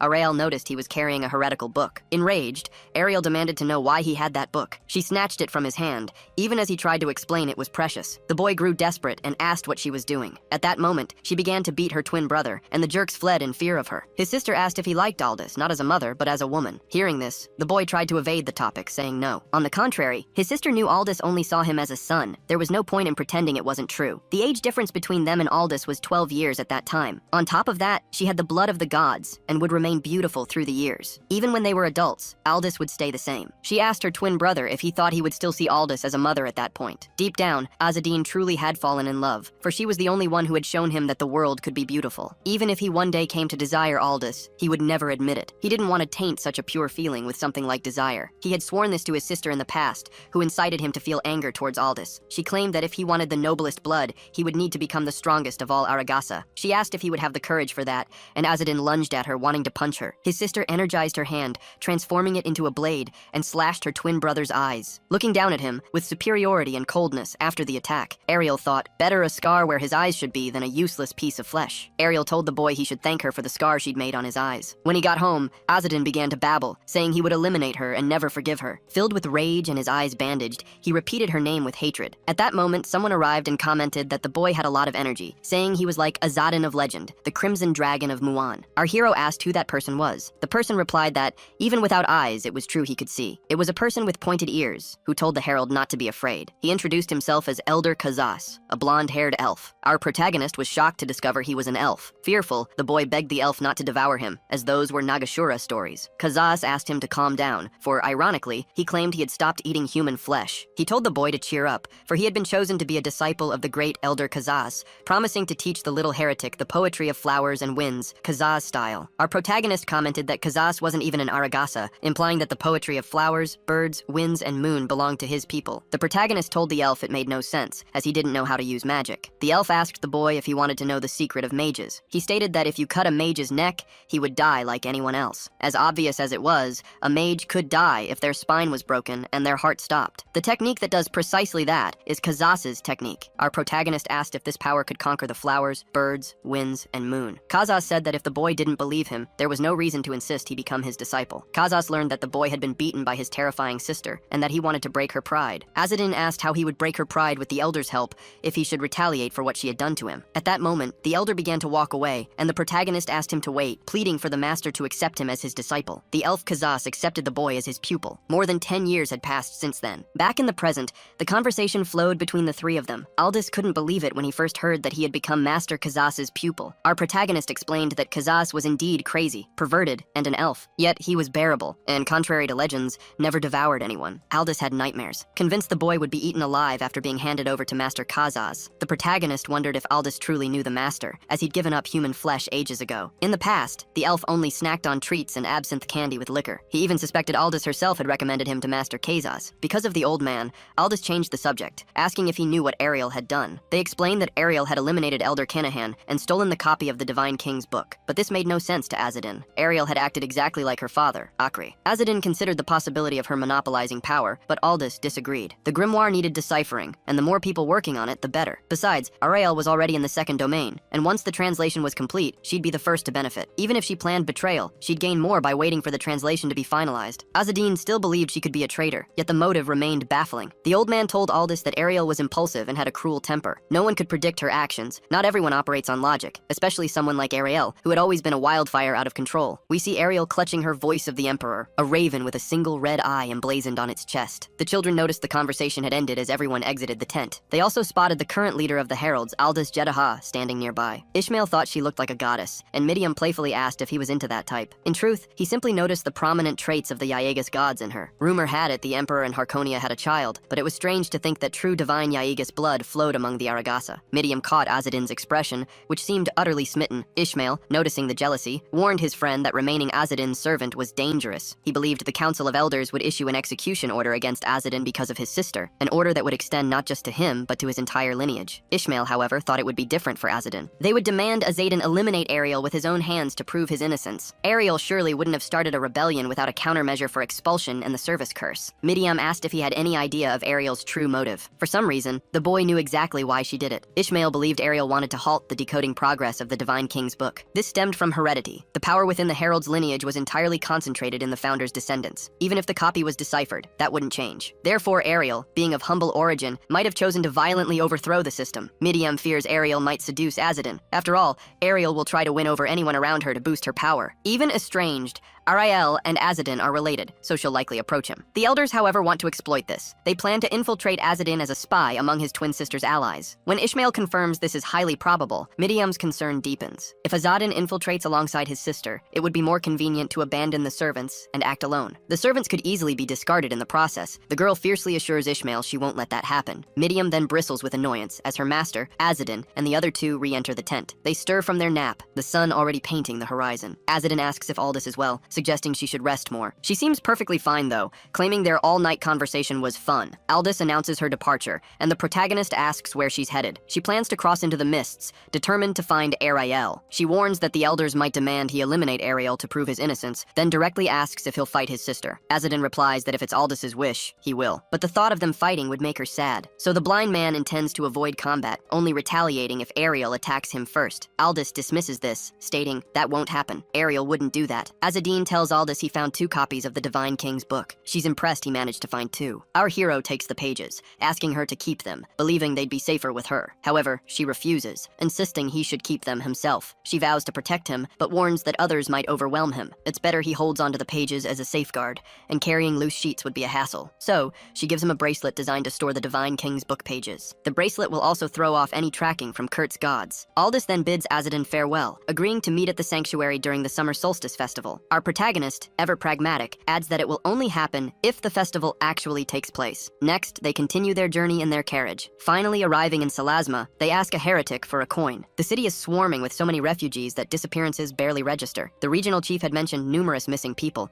even among the adventurers sent to investigate. It's something the old man should have warned the local herald about first, but he acts as if he's doing them a kindness. Medium urges them not to get so annoyed with the old man, reminding them they're traveling by carriage thanks to him. Tarkiev then announces that just beyond the next hill, they'll reach his mother's house, the Baroness. A madman on the street screams that the age of Jupiter is coming. When Jupiter enters the zodiac, he bellows, the demons under Nedstrom will awaken and the end will come. He commands them to repent, uphold the 3 virtues, and help the poor. Midian finds the madman pathetic. I haven't received any revelation about the end of the world, she scoffs. His life is falling apart, and he wants the rest of the world to go down with him. Her companions find her harsh, reminding her everyone has their moments of weakness. If we can't forgive human weaknesses, nothing can truly begin. Midian then retorts, why doesn't he start by forgiving Ariel? Hypocritically, one of them argues that humans are imperfect, and that feeling hatred isn't so wrong. Ishmael notices he's completely changed his tune. Upon reaching the mansion, the noble, Tarkiev, immediately starts shouting, calling for his mother. Ishmael warns the herald that not just the house, but all entrances to the mansion are blocked. Tarkiev confronts the soldiers, arguing with them for a while. When the heretic questions him about the situation, he explains that his mother has vanished. They decide then to enter and investigate on their own. The noble demands the door be opened so he can personally verify his mother's disappearance. He orders his companions to search the first floor while he heads to the second. Desperate, the noble reaches the second floor, his voice echoing as he calls for his mother, announcing he's finally home. Our protagonist notices the place is clean, but eerily empty. Suddenly, he spots were-rat fur. When he mentions a were-rat passed through, the noble is utterly shocked. The servants of Kurt's god and the Rat King Meseri have been here. Were-rats are twisted creatures, born with the power of the Rat King Meseri, horrifying monsters that feast on human flesh. Tarkiev demands to know if the rat men kidnapped his mother. Our hero grimly confirms that the servants of the god of Kurt and Rat King Mizeri, were indeed present. If they took her, her chances of survival are slim. Suddenly, his eyes catch a spiderweb in the Baroness's room. A surge of magic emanates from it, and a chilling memory strikes him. The mercenary captain who cursed Tarkiev with a spider was a spider demon. It seems his mother was far from an ordinary noblewoman. The noble knew his mansion held a secret. They quickly uncover a hidden compartment, revealing a distinct spider symbol. Tarkiev is baffled. Why would his mother hide this? He recalls that the spider queen Atra is revered by noblewomen, granting blessings of seduction. A grim realization dawns. His mother served another god of Kurt, and that's why the rat men took her. Suddenly, the children's shouts echo. Azadine, come downstairs, quick! They found something in the safe, and our hero is stunned by the discovery. 5 imperial gold coins. Even a single one is a rare sight, but 5 together? Unheard of. What's more, these coins, acquired without formal petition, are worth even more. The noble pledges the coins to our hero if he saves his mother. Azadin, however, states, heralds have dignity. We don't steal. Midiam retorts, what good is dignity now that you've been expelled? Tarkiev is shocked. He had no idea. 5 gold coins and her devotion to the spider queen Atra reveal his mother's influence runs far deeper than anyone imagined. Outside, he spots a scrap of fabric, the exact color his mother wore. He suspects an underground tunnel lies beneath the well. With so many people missing, he knows countless enemies lurk below. It's a perilous venture, but 5 gold coins are a powerful lure, and there's no other choice. He dons heavy silver armor, a sight that astounds the children. They've never seen a herald in such gear. Azadin explains, in tight spaces, this armor is your best bet. Armed with candelabras, they descend into the subterranean tunnel. Our hero instructs them to follow the rat men's tracks. His silver armor now doubles as a beacon, reflecting the flickering flame. He notices all the wells connect to this single tunnel, and the footprints lead deeper in the same direction. He extinguishes their lights and orders his group to absolute silence. Our hero spots a bell trap, a clear sign of nearby enemies. He shouts into the darkness, who goes there? A group of figures emerges, drawn by the light they had foolishly emitted. The herald tenses, realizing they've been discovered. He orders the noble, impose your authority. The man steps forward, readying his speech. Tarkiev bellows, I am Tarkiev, son of the Marquis of Salasma's border. The ragged men erupt in laughter, mocking his claim of knighthood and demanding to know their purpose here. The noble swiftly turns the tables. That question belongs to you. They claim they're just looking for shelter, but Tarkiev sees through the flimsy lie. The undeniable glint of greed in their eyes betrays them. He draws his sword with a chilling shing. Realizing they are rat men, Tarkiev slashes out. His blade connects with one's shoulder, and the creature transforms. Fur erupts, claws extend. All 4 reveal their monstrous half-man, half-rat forms, snarling threats. We'll eliminate the men and take the little girl. Enraged, the noble roars, what did you do with my mother? He lunges, but his sword misses. One creature retaliates, striking his armor. The heavy plate holds, shielding him from harm. The rat men jeer, calling him a coward, their fury intensifying. All 4 monsters raise their weapons and charge, intent on slaughtering the men and seizing the girl. Our hero shoves the noble Tarkiev aside and lands a powerful punch on one of the rat men's noses, sending the monster flying back, wounded. The others recoil in fear, seeing one of their own taken down with a single blow. Our hero snatches a mace from one of them, declaring the situation perfect. Then he swings the heavy weapon, caving in another rat man's head. The monster collapses, gravely wounded and too weak to stand. In a matter of seconds, the herald had defeated all the monsters. The noble asks the herald if he'll eliminate them all, reminding him they still don't know where his mother is. So the hero decides to beat the information out of them, figuring these were just low-level grunts with no real intel. They find a Mazeri crest, curiously drawn in ink. If they can use this info right, it could be a huge help for their mission. They continue through the underground tunnels. Midiam spots a grate ahead that leads to the river. Our hero says there's no time to waste, and they need to get out of there immediately. They pry open the tunnel cover and emerge right in the middle of the city. He wonders if they're being too conspicuous, but they had no other choice. Time was running out. Now they need to find the rat men, and Ishmael informs them that they move at night. He suggests they set up an ambush somewhere. That crazy man from earlier is still preaching about repenting sins. Ishmael loses his patience with the doomsday lunatic they saw at the entrance. Even here, he's making too much noise. The children confirm with Azadin if the rat men take people through the underground sewers. Logic suggested that those responsible would have access to a large building and transport to move the kidnapped. For example, the Order of the Knights of Redemption has a big building and recruits people to help. However, the hero states that's not it. Midiam advises him to think rationally, reminding him he's a herald, not a knight of redemption. Our hero knows it sounds absurd, but tells them to wait and see. The protagonist approaches the lunatic, who has a flag on his back. The lunatic, thinking someone's come to hear his truth, proclaims that the age of Jupiter is approaching. Azadin wants to make a small donation, believing the lunatic awakens people's consciousness. The religious fanatic considers the young man very pious and accepts his donation. Then, he asks Azadin if the charity shelter is still operating. Azadin replies that the building is in ruins and closed, and charity is now done at the parish in the warehouse district. Azadin asks the lunatic if he's been inside recently. The lunatic replies no, because he dislikes the place. I haven't been in there for a long time. After all, the Knights of Redemption had said there was poisonous gas coming from underground. That's why they forbade entry, and the building is connected to the sewers. They say there's a huge liquor storage down there. The lunatic offers to take Azadin there as thanks for the donation. This is a truth the protagonist didn't want to believe, but it's now revealed. Arriving at the base of the Order of Saviors, they ask the protagonist protagonist if he's come for humanitarian aid. The knights notice the protagonist is blind, and he shows them something someone gave him in the sewers. The knights are shocked. The protagonist explains he was told to show that to the knights, and in return, he'd receive food. The knights ask if he received a password or code, and the herald replies, "I was told at least 10 people should come, and I don't remember the code." Opening the door, the knights declare he's come to the right place. With a malicious smile, they invite him in, saying the supplies are being prepared. As the protagonist steps inside, he realizes Midiam was right and sees blood on the floor. The religious figures comment that no one was supposed to be let in yet, especially not during the day. The knight explains the protagonist is blind and they let him in to help him. The religious figures tell him he can enter and change their demeanor, feigning excitement.